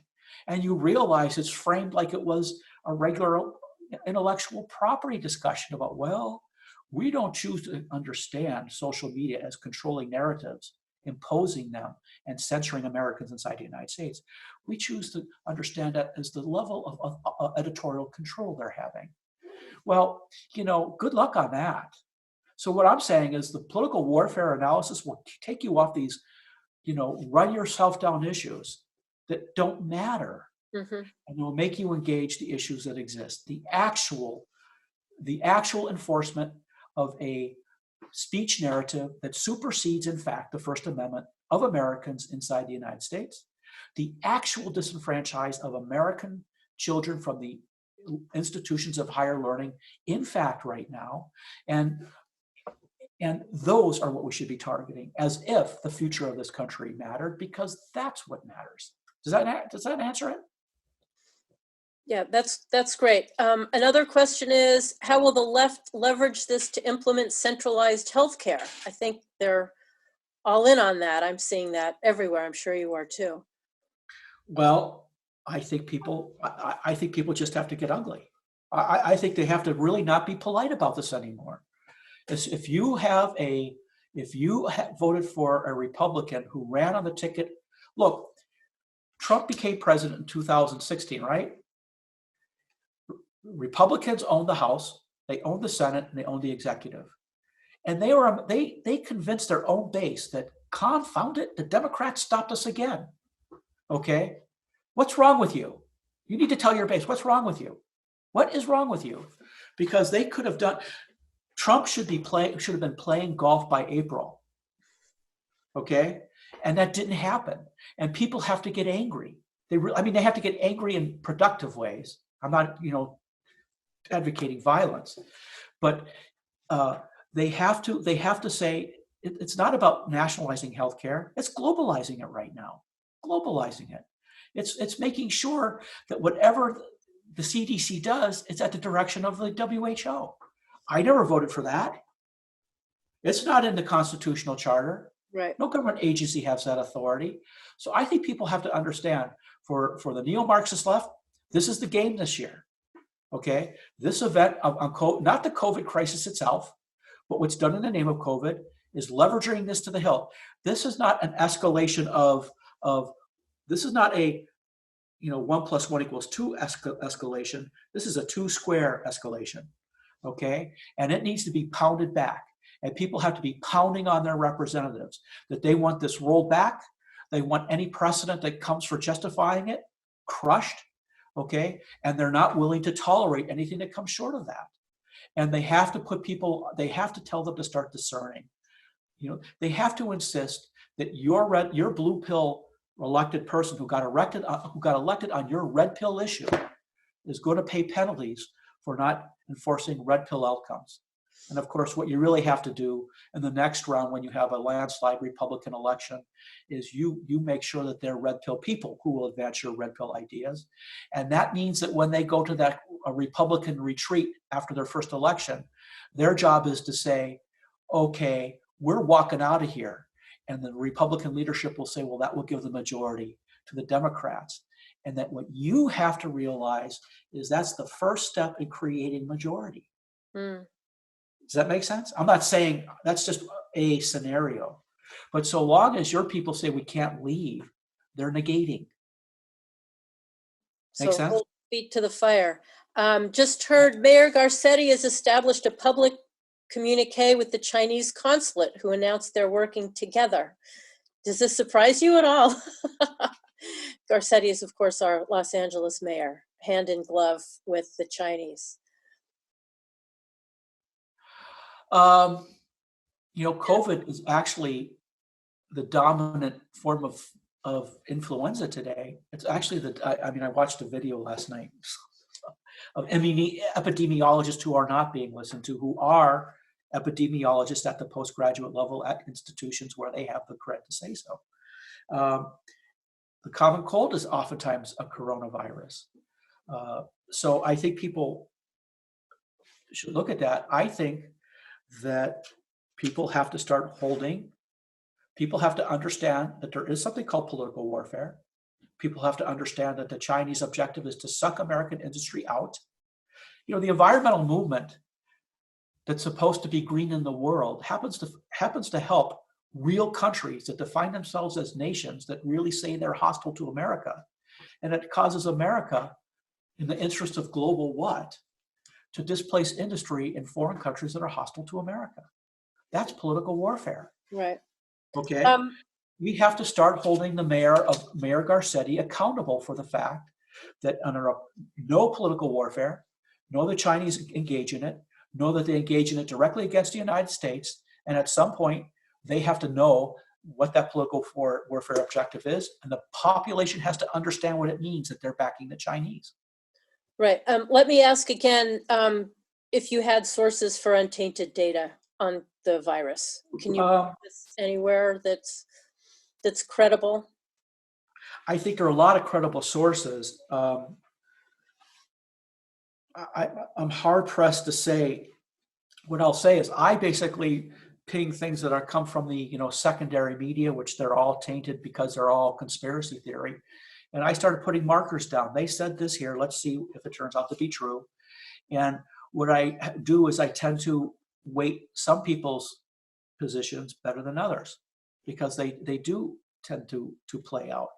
But I don't want to say who because I think that the way to do it, it's not who do you go to trust. It's that if you're red pill oriented, who out there is taking their narrative and grounding it in a data point that is real. Okay. So I would say go look at the German science. Okay, I think in the call for a task force, I think I named some scientists who challenged the model early. Okay, and they challenged it on scientific grounds. So I would start looking into the community of people in that world who were silenced. Okay, I would start then asking, based on, I saw this video yesterday because people keep sending me videos to look at. And it could be tiring. And they're literally, the British are literally putting a picture of a drone of a man running on a deserted bog, a road in a bog. And despite the fact there's nobody else in the picture as he's jogging, they're saying, you can't do that. And you have to ask yourself, on what epidemiological principle can a single person all by themselves cause a risk to anybody running on a road in the country that's deserted? And start asking themselves, I would say start pegging that. There was something that I think, a couple of things that turned it over to the top. I would say get the CDC's release of information to doctors saying, a person doesn't have to die of COVID-19 to code them that way. So that, from that point forward, they're falsifying their numbers, okay? Right. That there happens to be a total collapse of people who died in New York City of pneumonia. Thank God, okay? Okay, and I think that there was a web page, there was a YouTube page called #FilmYourHospital.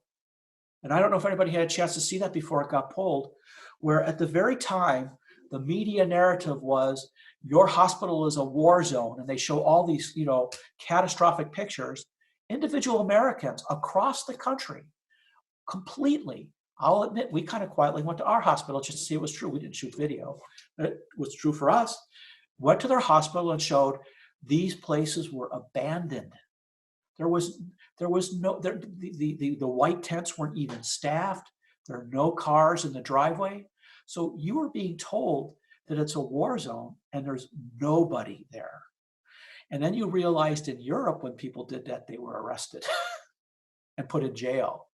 Okay, so why do I point out what they did in other countries? Because that's what is going to come here. That's what they want to have happen here.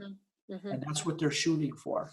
So I think what it is go start finding the sources that you can put your trust in because they cite data that can be proven, that don't depend on a narrative for support, and start tracking them and start understanding that, I don't know what to say about this. I just don't, if I see somebody use a Chinese statistic to talk about what Trump failed to do, I think you need to instantly say, the only reason I'm going to continue the story, watch the story, is to understand what propaganda, what lie is being disseminated. The Chinese are completely disingenuous on this, completely. And so that's how I would answer your question. People have to come to their own sense of what's true after they take the red pill. Science is not pseudoscience. Science proves itself.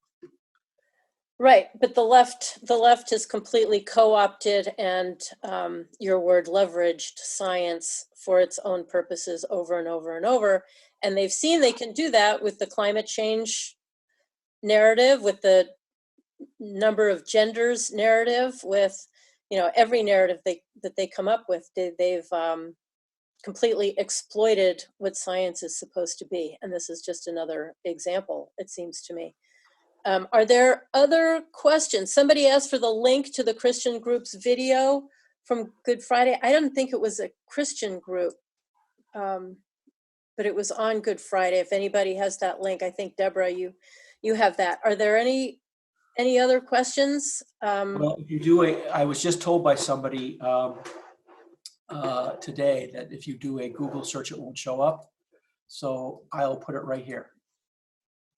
There it is. I just put it in there. Right. Thank you. So, over 9 million hits, and I think it will creep people out. It should creep people out, and I think it will point to the fact that I don't know how far this goes, but I think it goes farther than what our authorities say. And I definitely think it's true that the media, the level at which they attack people for this, the level now CNN is doing the backstroke, right? Because now all of a sudden data is coming in that Wuhan biological facilities might actually have something to do with this. And of course, if you remember, they were viciously attacking people for this. You're just a plain idiot. Remember this, okay? Because I want you to understand, it's understanding it in Hegel pure. If the science of reason is your worldview, your replacement theology, or as he would probably use, theosophy, okay, if your worldview is a science and it takes precedence over the science of understanding, which is what we would call real science, then it would just happen when you create scientific socialism. That anybody who doesn't agree with you is, well, they're just unscientific. In fact, they're idiots. Well, actually, if you think about it, they don't deserve to get their genes into the next gene pool. And remember, that didn't happen in your lifetime. That's 100 years ago. That's why when you heard in the movies of the Bolsheviks saying there's a contradiction here, this is what they were speaking to. And the contradiction will be resolved by you being aufheben, negated. So I think people need to kind of realize that what you see in that attack of people, calling them idiots for daring to say that, is that narrative. So what becomes important to me? It becomes important to me that you understand the science of reason is scientism. It's pseudoscience. And you have to come up with ways to ruthlessly attack these people and showing that only an idiot would put their weight into pseudoscience. You really have to turn the tables on them.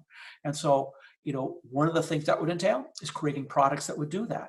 But it wouldn't be products that's going to hit home at where I'm at. It'll be ones that make a person see it in a 15-minute clip or a 2-minute clip and laugh at these people for being stupid. Because your job isn't to make everybody a PhD candidate in political warfare.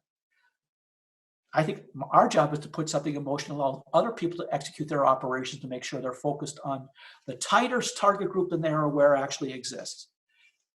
And Trump exposed that. It's a sad thing that Trump, I don't think, hopefully understands it. But what Trump does understand is the red pill population that voted for him, that's had to settle for blue pill Republicans, they're attracted to it like metal to a magnet. That's why they come to him. And that's why still today, he's the only game in town. And I sometimes have to shudder when I say that. But he is. And that's where people have to understand that, there's no alternative. And he still causes them to they're literally deform. So and revealing their true colors, which is not a bad thing. Which is the one thing the established Republicans try to help from have happen because they're in the matrix. Right. That makes sense? So I we're want to learning back a to that lot. matrix thing because people understand that and they're not going to understand pseudo-realities. All you have to understand is the matrix is a pseudo-reality. Okay? Blue pill people are always your greatest threat because you want to trust them and they don't get it. Right. So let's see. I actually didn't see what happened to oil prices today because I've been busy, but I've gotten like 15 texts on, did you see what happened to I got texts from people in the Middle East. I get a lot of support from Muslims in the Middle East who hate the Brotherhood. It was somebody from an Islamic country who gave me information about how the people who were appointing Trump's inner circle in the national security domain were all beholden to the Brotherhood. Right. So we in the chat we've got. Are you basically saying we need to revive Tea Party activism that was shut down by the Obama weaponized IRS? And I would say not only shut down by that, that by a sense of complacency, it all really just fizzled out. I personally am seeing a huge revival of Tea Party activism, of local pushback, of demonstrations across the country. So is that the kind of thing that you're talking about? Well, I want to check you, and you'll understand why. Because Please once you do. say there's a degree of complacency, you're missing the point that the number one group of people who shut them down were the Republican leaders. Okay, and the role they play in the larger dynamic, and it doesn't matter. People say, "Do you think that Ryan understands that's what he's doing?" It doesn't matter that Ryan has no clue what he's doing. He's in the matrix. He will do what the matrix tells him. And you say they're complacent, and I'm saying it's really important that you understand it that way.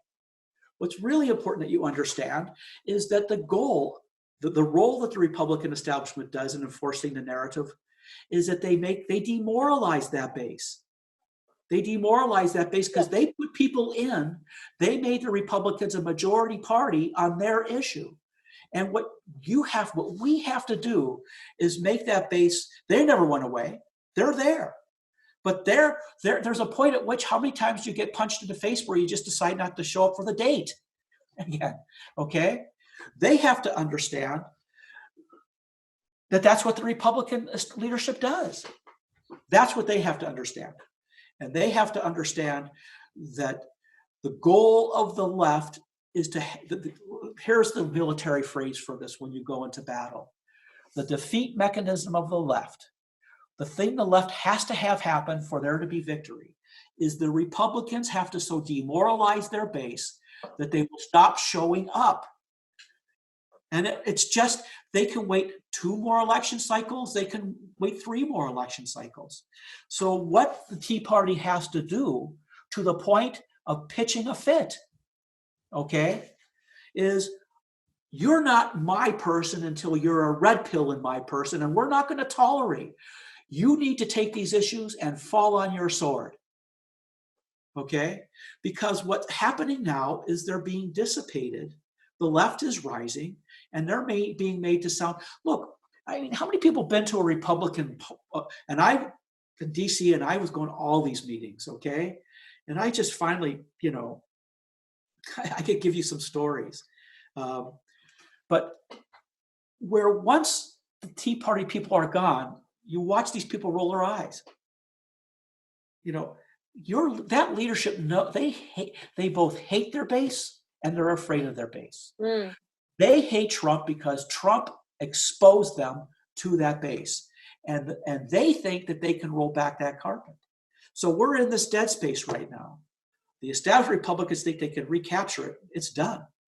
But they can still destroy the base trying to recapture it. Okay?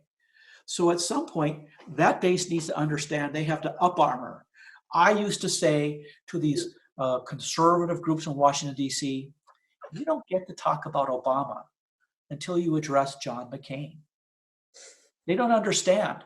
The guy in your foxhole is the guy that's going to kill you. While you're looking, the 100-meter target can't really get you except with a good shot. And you're in defilade. It's the guy next to you who's killing you. And every time you see them roll their eyes, because the base is now becoming increasingly, incoherent because they're getting desperate. They're being told everything they say is hate speech. So they're kind of popping off in kind of inappropriate ways because they're being pressed in. Okay? The left didn't do that. Established Republicans did. So how do we up armor? Take the red pill.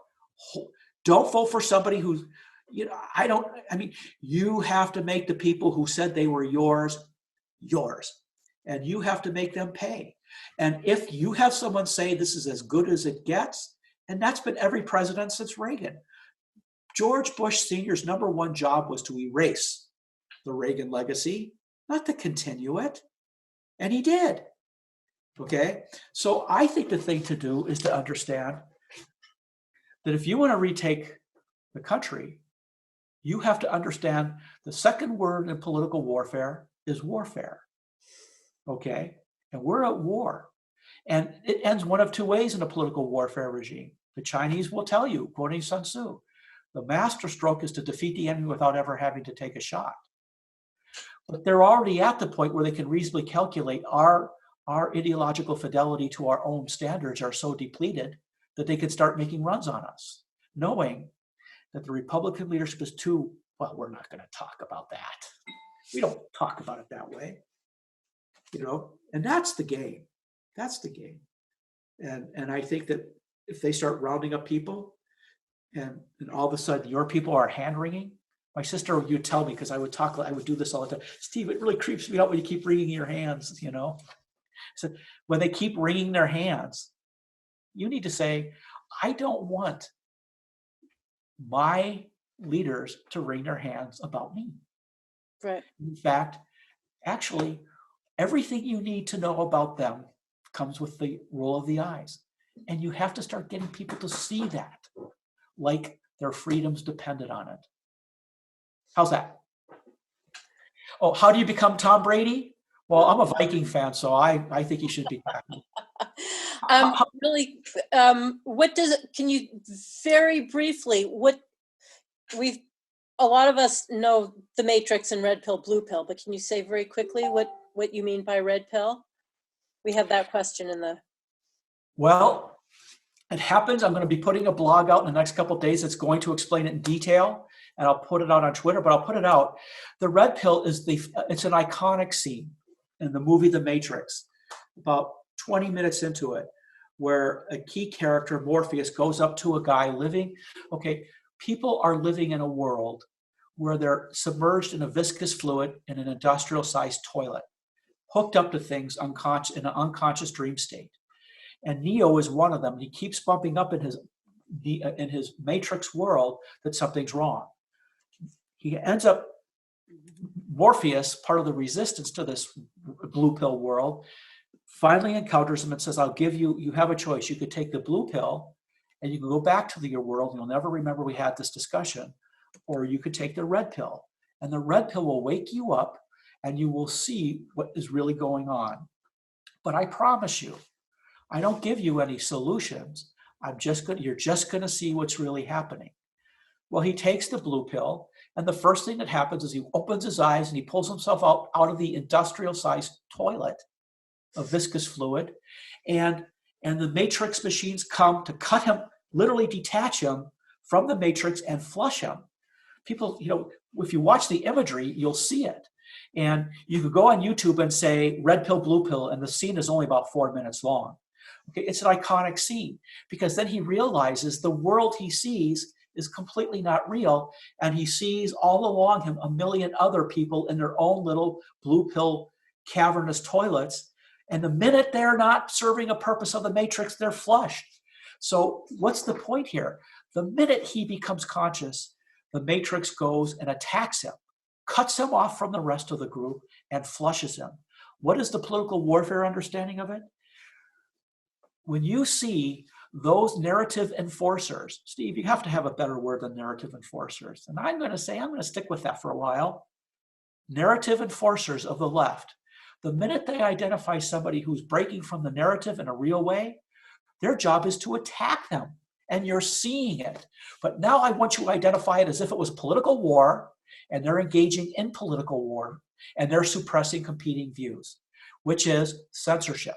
And I want you to know that while your establishment Republicans are dealing with the way an owner of social media can completely block out the American population from actual free speech, your actual free speech is being suppressed and censored in your country, which means that the left has already superseded the American Constitution in the lives of American citizens today. And so what you need to know is your elite legal beagles in the Republican world on the attack on free speech aren't. That's what you need to know. Does that make sense? Living in the leftist narrative. And one of the things we keep coming back to this in all our conversations, generally speaking, is it really, you alluded to this, it boils down to education. And if people are walking around without a clue, yes, red pill, blue pill, but if you're not aware of your fundamental rights, and if you've been taught, nothing about all of this except the leftist narrative, you're ill-equipped for this warfare, political or not. And I think our schools need to set up, one of the good outcomes of this, I think, is parents are learning what their kids aren't learning. both in K through 12 and universities. So we need to capitalize on that, I think, and teach a lot more about the reality and not the narrative. I think the first thing is to understand there is a reality, and that is a narrative. And you know, I know that sounds crazy, but you actually will find that you're engaged in the battle even at that level, because remember, if you're in the matrix, you don't know anything else. Right. And so the left has succeeded. The left has accomplished their mission at this phase of the operation. They control entertainment. Look, it's not a mistake that Obama created a film organization that has a Marxist evoking name that won an Academy Award where they got up on the dais and said, "Workers of the world unite." Okay, it's not an accident that the leadership cadre of Netflix is putting out pandemic end of the world scenarios in the last year, preparing the American people to think that way, preparing the American people to think they should always be 6 feet apart. Okay, I'm not a scientist, so I don't know that this is true. I'm just able to quote epidemiologists who say that whole 6 feet apart thing is kind of, what's the scientific basis of that? What's the epidemiological basis of that? Why are you saying X, Y, and Z? You know, there's something called, I can't remember, somebody's principles, and I don't remember what they are, on establishing an epidemic. And they're saying, not one point have they gone through those principles. And these people have the chops. Are they right? I don't know. What am I saying? They have been censored. And you don't have the benefit of hearing some people say those models, and some of those models have been disproven, and some of the things they're justifying in terms of separation and house arrest have no basis in the epidemiological model, at least this one. And by the way, to the extent that it's carrying on right now, it's doing it in the face of actual data that shows that they're 90% off on their model. So there's now no legal justification for it. There's no civil rights justification for it, and there's no basis to keep it going. So that when you hear the governor Cuomo say, "Let's use this as a moment to change. You could never do otherwise," you should say maybe not. And when you see George Bush put out a Twitter endorsing stuff like that and say, we need to make a global effort so we can handle this, you might want to say, Mr. Bush, maybe not. Okay? So that's how I would put it. And I think that what I'm calling for is people have to reprogram themselves. And they have to reprogram themselves, and they have to make a decision that if it's political warfare, there are certain things, you'll go back and forth and there'll be trial and error. And we're not calling for violence, okay? But you have to figure out what you're going to attack on, and you have to figure out what one of your politicians you're not going to take a prisoner. And you need to make your side understand, this is my country, I'm going to defend it. You said you were going to defend it. If you were going to defend it, we wouldn't be here right now. Therefore, you're a blue pill person running on red pill issues with no intention of red pill outcomes. Are there ways outside of the political campaign pushing on politicians realm that you suggest, again, aside from violence? Well, I think that they have to start recognizing that they have to start using courts. Okay, go to the courts. I think that they have to understand that from a political warfare analogy, the racism narrative is imposed Marxism. So they have to understand that white supremacism and what are the words they use? Everything. Nationalism. White nationalism. Okay. Just putting up your. All those phrases are to tag everything American as racist so that you can't attack it. And you have to figure out, now look, when you engage, the goal isn't to engage so you feel good. Okay. The goal is to engage so you make them have to eat it. You know, you phrase it so even when they hit back at you, they have to take a hit as part of that equation. and you make them understand. You argue them in the real world and expose that it's a pseudo-reality, and you really have to wait. And then you have to hold your side to the pseudo-realities that will, does that make sense? Mm-hmm.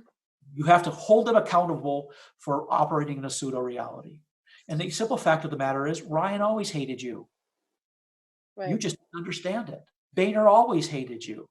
It's not just that, but he didn't rise to power in a blue pill world just to destroy the blue pill world that made him powerful. And those rules were always written so that he could never step back. So I'm not arguing revolution, although it sounds like it. But I am saying, sometimes it's time to pull. Well, they are. They certainly are. Right. I mean, that's exactly what Cuomo said, and others who said this is the opportunity to do X, Y, or Z, take over healthcare, put in a new, big system that we can do those things we weren't able to do before. So they're calling for revolution. I always say we have to meet them wherever they are, and they are everywhere, as you said. Remember, especially in the language. Revolution is when they go violent. Mm. So penetration and subversion is when they don't have to pop their head up and just do it. And that's why the number one way to understand our concept of the left is that they will never say something left. They're going to enter in a period of praxis where they institute Marxist outcomes, policies without calling them Marxist, attacking people for saying they're Marxist. And after they string 4 or 5 of them up, it doesn't matter whether you want to push back because the Republicans are defending them. Because, okay, that's how it rolls. And each one of those events is called the dialogue. Here's the 2 places where you hear it: in politics and in your church or synagogue. You need to understand that if Gramsci's number one objective was penetration through the religious institutions, I can show you that the Comintern made that a key objective in 1934 when the Comintern directed the penetration of churches. Specifically that, yeah. They created a Jewish line of operation. They created a Catholic line of operation. They created a mainstream Protestant line of operation. They created an evangelical line of operation. They created a Black separatist line of operation, which happens to look exactly like Black Lives Matter today. I could take, let me see if I have it here. I could take, or maybe not, oh, here it is. I can take School of Darkness, written by Bella Dodd in 1953. How does this sound, with the exception of naming Stalin, how does this not sound like Black Lives Matter? As long ago as the 1940s, the party was planning cynically to use the Negroes as instruments in the revolution to come in the United States. The theory, contrived by Stalin and unleashed by Foster, was to encourage self-determination of the Negroes in the Black Belt and the establishment of a Negro nation with the right to secede from the United States. I could tell you, if you take a look at what the Comintern was putting out for information in the 1930s when they started rolling up on that in the 1940s, the narrative today is identical. But in 1934 is when the Comintern created Antifa. In 1935, they branded it the American League Against War and Fascism, that was run by a Reverend Ward, who was the co-founder a couple years earlier of something called the American Civil Liberties Union. And you take a look at all the materials, because the United States is predominantly Protestant, the publication effort was predominantly to the Protestant.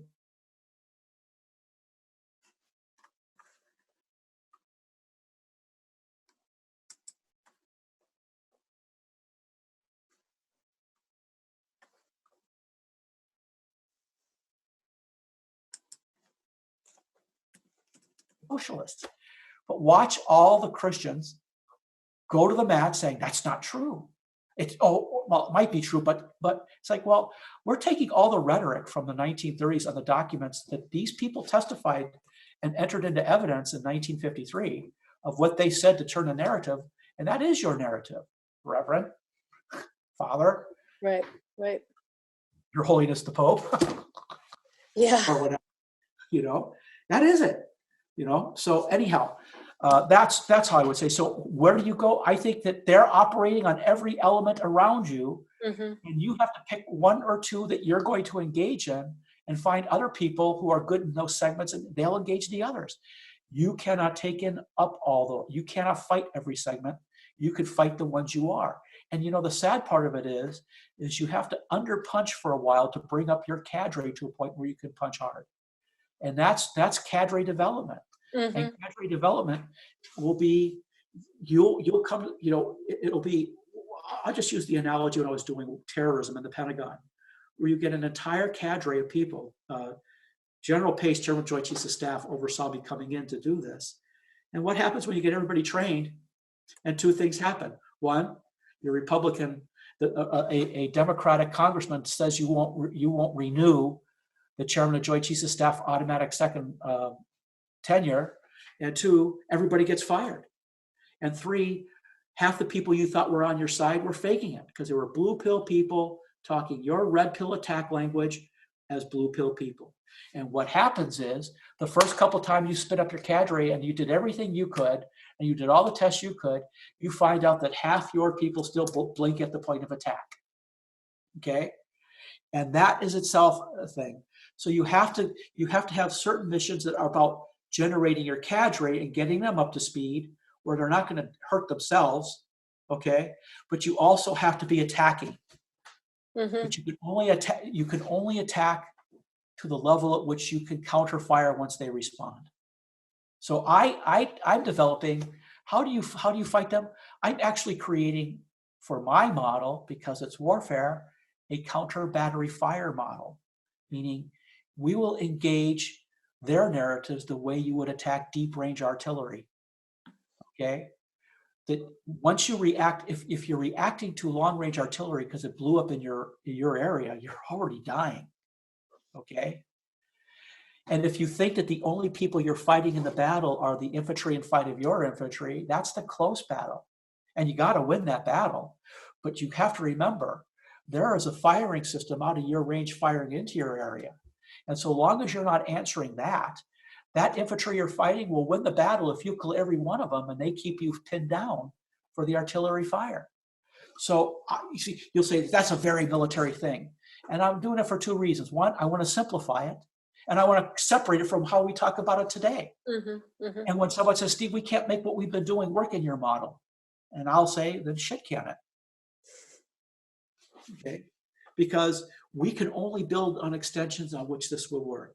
Oh, by the way, the most important thing of the left is they operate in narratives, so you better understand their narrative arc. Because one of the places you intercept them is in the arc in which they attack. Does it make sense? Yeah. So there's 3 points of attack in my counter left narrative, countering the left's narrative. The impact zone, the arc it travels on, and the point of release. Romney and the Republican leadership had no idea that when Stephanopoulos said war on women, that was the game. That's a great point.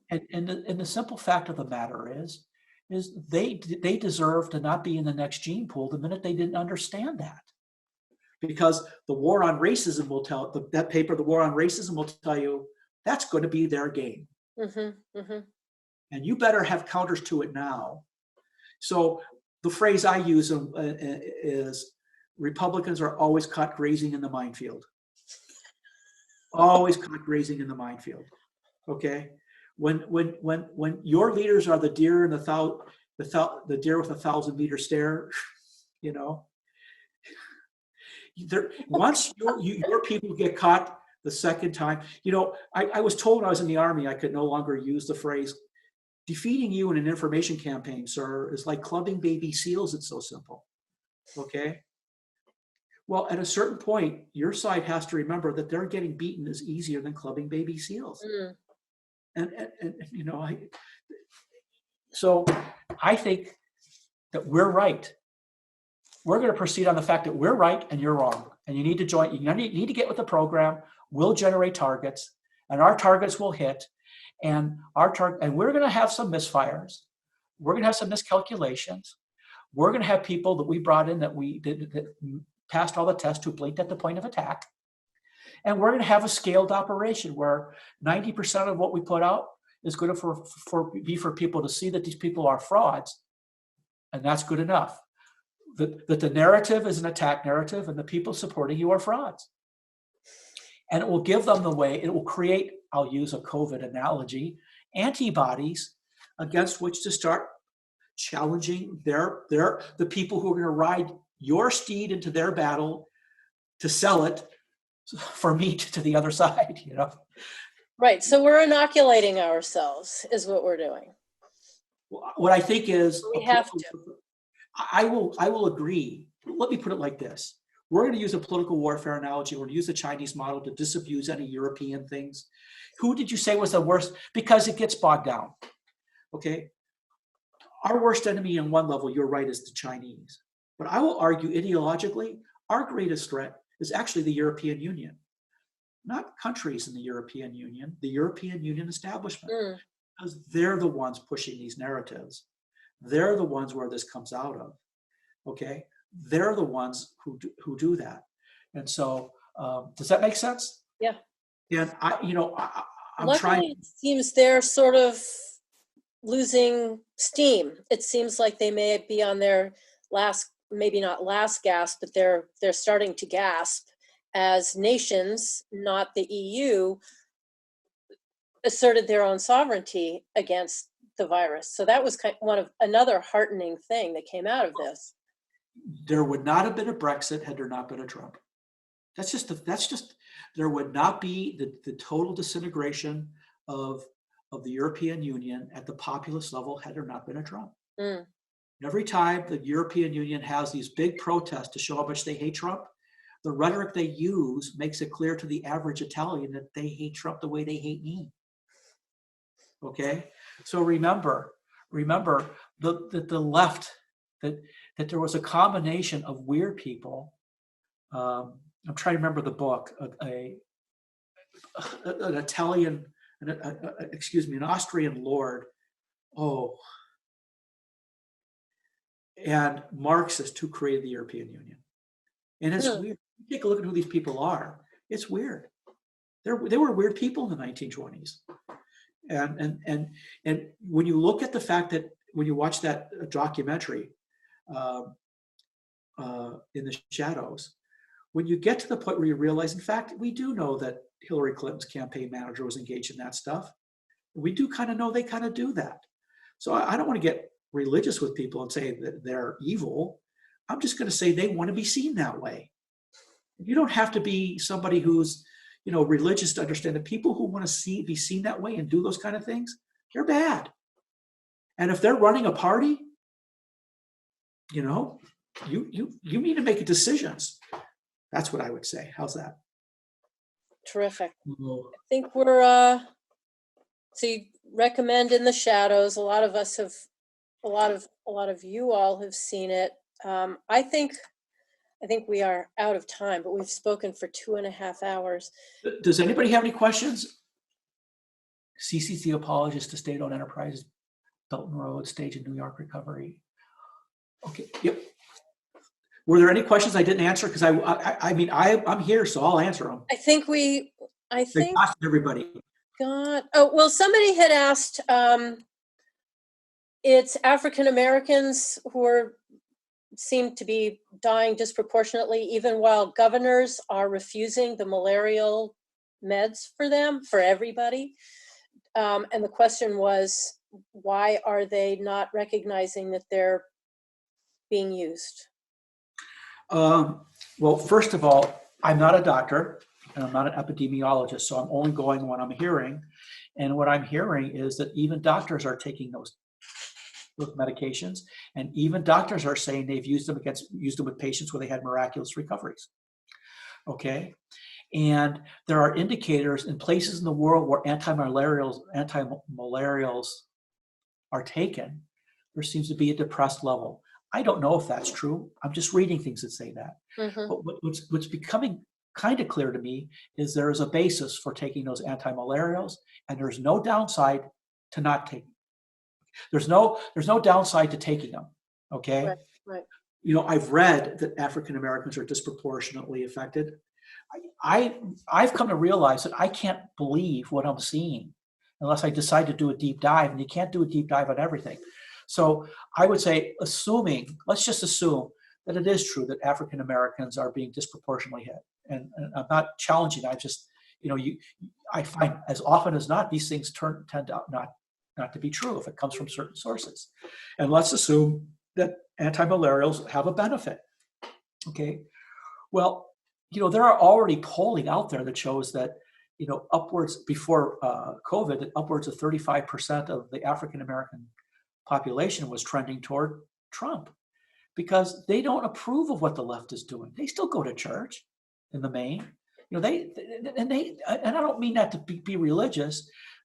What's being promoted conflicts with them. And I think that what has to happen is it has to be remembered. If these numbers prove out to be true, you have to never let them forget who wanted it available for them and who didn't make it available for them, and ask who has you, well, I won't say it, who has you on the plantation? You're owned. At what point do you start to realize the last thing the Democrats will ever do is give you what you ask for, because then they can't control you.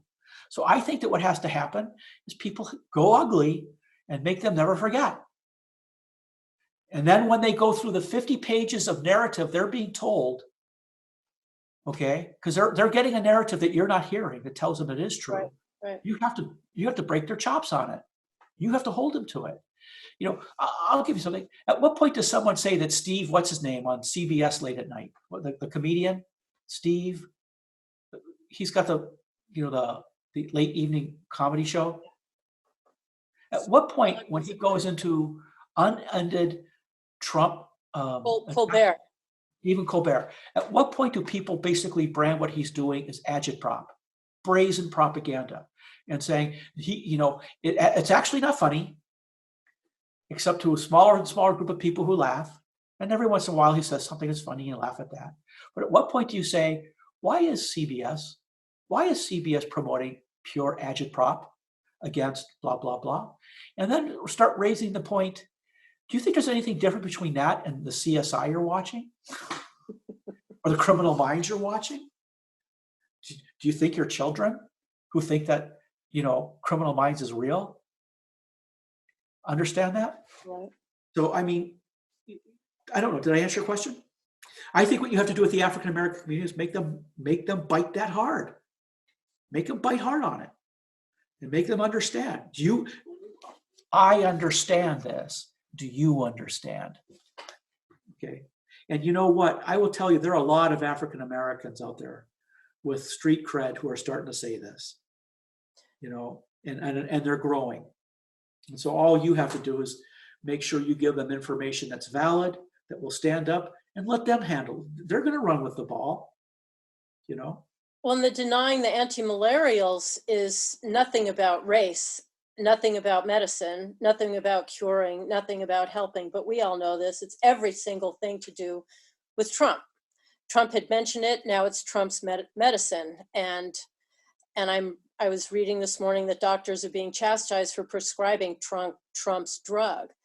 So again, all politics, all political correctness, and nothing to do with our health. Well, I tread lightly here, but it is also the fact that there's a whole cadre of people who have pandemic-related agendas for having vaccines. And, there is the stuff that there is the fact that a Harvard professor was arrested sending stuff over. Right. Now information comes out about nanotechnology. You have Trump, you have Gates promoting cures to a pandemic that hasn't happened. And you have people, I'm not a scientist. So I'm neither pro nor anti influenza vaccines. But I will tell you right now, their credibility has gone an awful lot higher than it was about 2 months ago. And I'm watching that a whole lot closer. Mm-hmm. And I'll tell you something else I'm watching. It may be crazy to say that 5G is causing these people to die, but there actually is a serious look at the fact that a lot of scientists signed a petition. That's why 5G is not deploying in America yet, saying this is a much higher level of microwave into the world.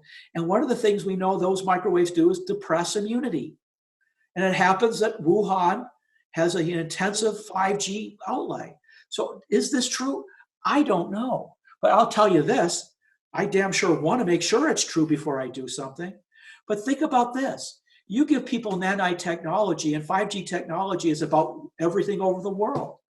So that you're a force fighting a combat, and somebody has a code to activate your nanites in you at the point of attack.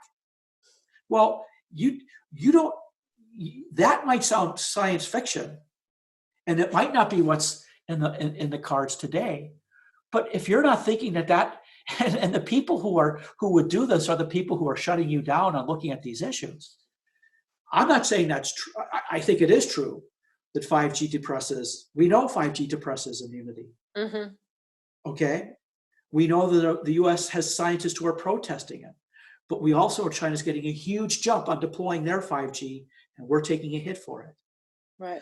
You know, on the African American, let me go back to something, because they're raising these racism issues. Has anybody been watching how the Chinese have been literally kicking Africans out onto the street right now? Has anybody noticed that our State Department has issued warnings to African Americans that it's not safe for them to go to China right now? Because what are the Chinese doing? They're blaming Africans, okay? And you have Africans, you know, official African statements on YouTube saying, why are you punishing our people? Okay? You might want to make sure they see that, okay? Because I think it is important. Because the Chinese don't care whether you fry to death.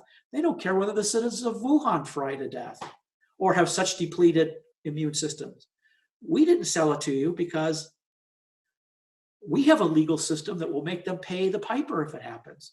So do I buy into a conspiracy theory? No, but do I think that it makes me say I want to know exactly what's discussed in chambers in the House or the Senate on oversight for what microwaves will do? And I want to know if there's the talk about having nanites as part of injections, which clearly Gates is talking about, and whether they can control my life, where they have on switches. And by the way, you know, that is something you as an American citizen have a right to have looked into, and you have a right to say, we're one of the people who did the Nuremberg trials. You have a right to affirmative consent, and you have a right not to have that in you. Okay? Right. And you need, and if it doesn't pass your smell test, so what am I don't want to sound anti-vaccine because I'm not.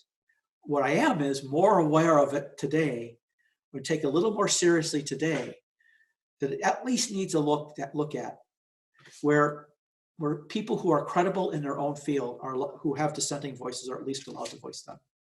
How's that? Yeah. It's all,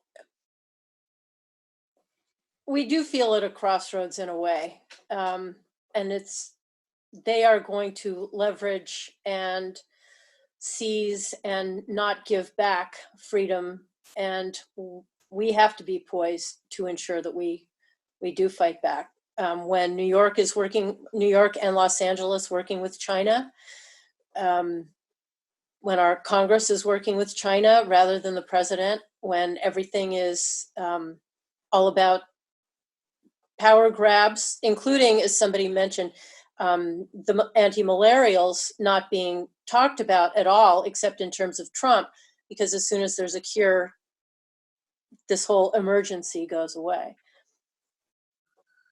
Well, what cure are you talking about? They still haven't got a cure to H1N1 from 2000. Right. I mean, what I'm getting at is, look, let's just say it's true that the latency period from the time you catch and are infectious to the time you actually are symptomatic is 10 days. What that means? That means the game was over by the time you realized people were dying. Right. You know, that's like closing the corral after all the horses are out. Okay, and I think you know, think about this. I'm reading stuff, and I think that's going to turn out to be basically true. That once you factor out extenuating situations, medical conditions, people had secondary health conditions. I'm hearing the average age of a person who died in Italy was 80 years old. Right. I'm hearing that there's no reporting on flu casualties this year. okay? And at the end of the day, they died statistically in line with what the flu is. Now, I'm not saying it's the flu, and I'm not saying people shouldn't take precautions, but doesn't it seem to you that the worst thing you would want to do is have college kids go off the campus and go home with their extended family? Right. If the people most at risk were the people who would then be exposed? Think about it. There's a whole lot of stuff that's done that just doesn't make sense to me. Well, as you said, again, your red team memo, America's under intense public health, there's the one, financial, economic, political, regulatory, social, psychological, media, and ideological stress. The whole public discourse right now is only about the public health piece, but we're vulnerable on all of those levels. And it seems all the battles have to be fought on all of those fronts.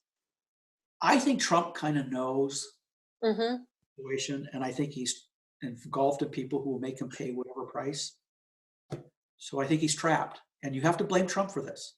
Mm-hmm. People have been telling Trump to get rid of the never Trumpers that he surrounds himself with, and the Obama people. I hear that the key people in his COVID task force are Obama people. Okay, Right. you know, and so I think going back to running as a person who exposed the Republicans for being frauds to the public, and then bringing Priebus into staffing with people whose only job was to shut him down. Yeah. For the Republican establishment to not let him populate his government with his people. At some point, Trump has to understand that he needs to have his people.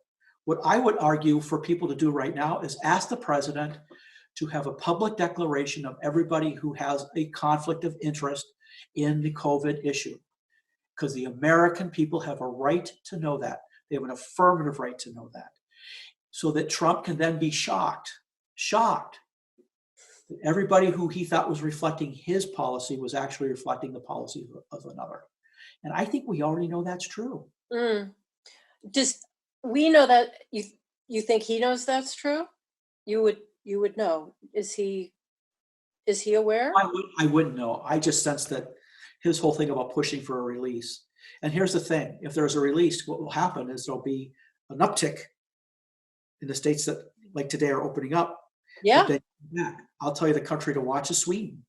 Oh, indeed. Sweden adopted the herd mentality. So they're getting hammered right now for the herd action they took. So they're taking their hits right now. But the question will be 6 months from now, whether the numbers will equalize. I don't know the answer to that. And I'm not a scientist, but I think that it's interesting that aside from being wrong, the only thing that this public health crisis did was destroy the economy and ruin people's lives. Okay. And I think there are people who are perfectly okay with that. I'm reading that Cuomo's good with it. Yeah. You're telling me the mayor of Los Angeles thinks that this is a good way to start imposing these agendas. So I think, what's the goal? It's Marxism. Yeah. That's If it. you're afraid to use the word Marxism or communism, you're a blue pill person. Yeah. That's what it is. You don't always have to use that. You could be tactical and say, sometimes I'll use the word progressive. But when you're pushing back, You can click out. Okay. Steve out. I'll tell you, when you're in intelligence and you're trying to explain stuff, this is the military intelligence salute.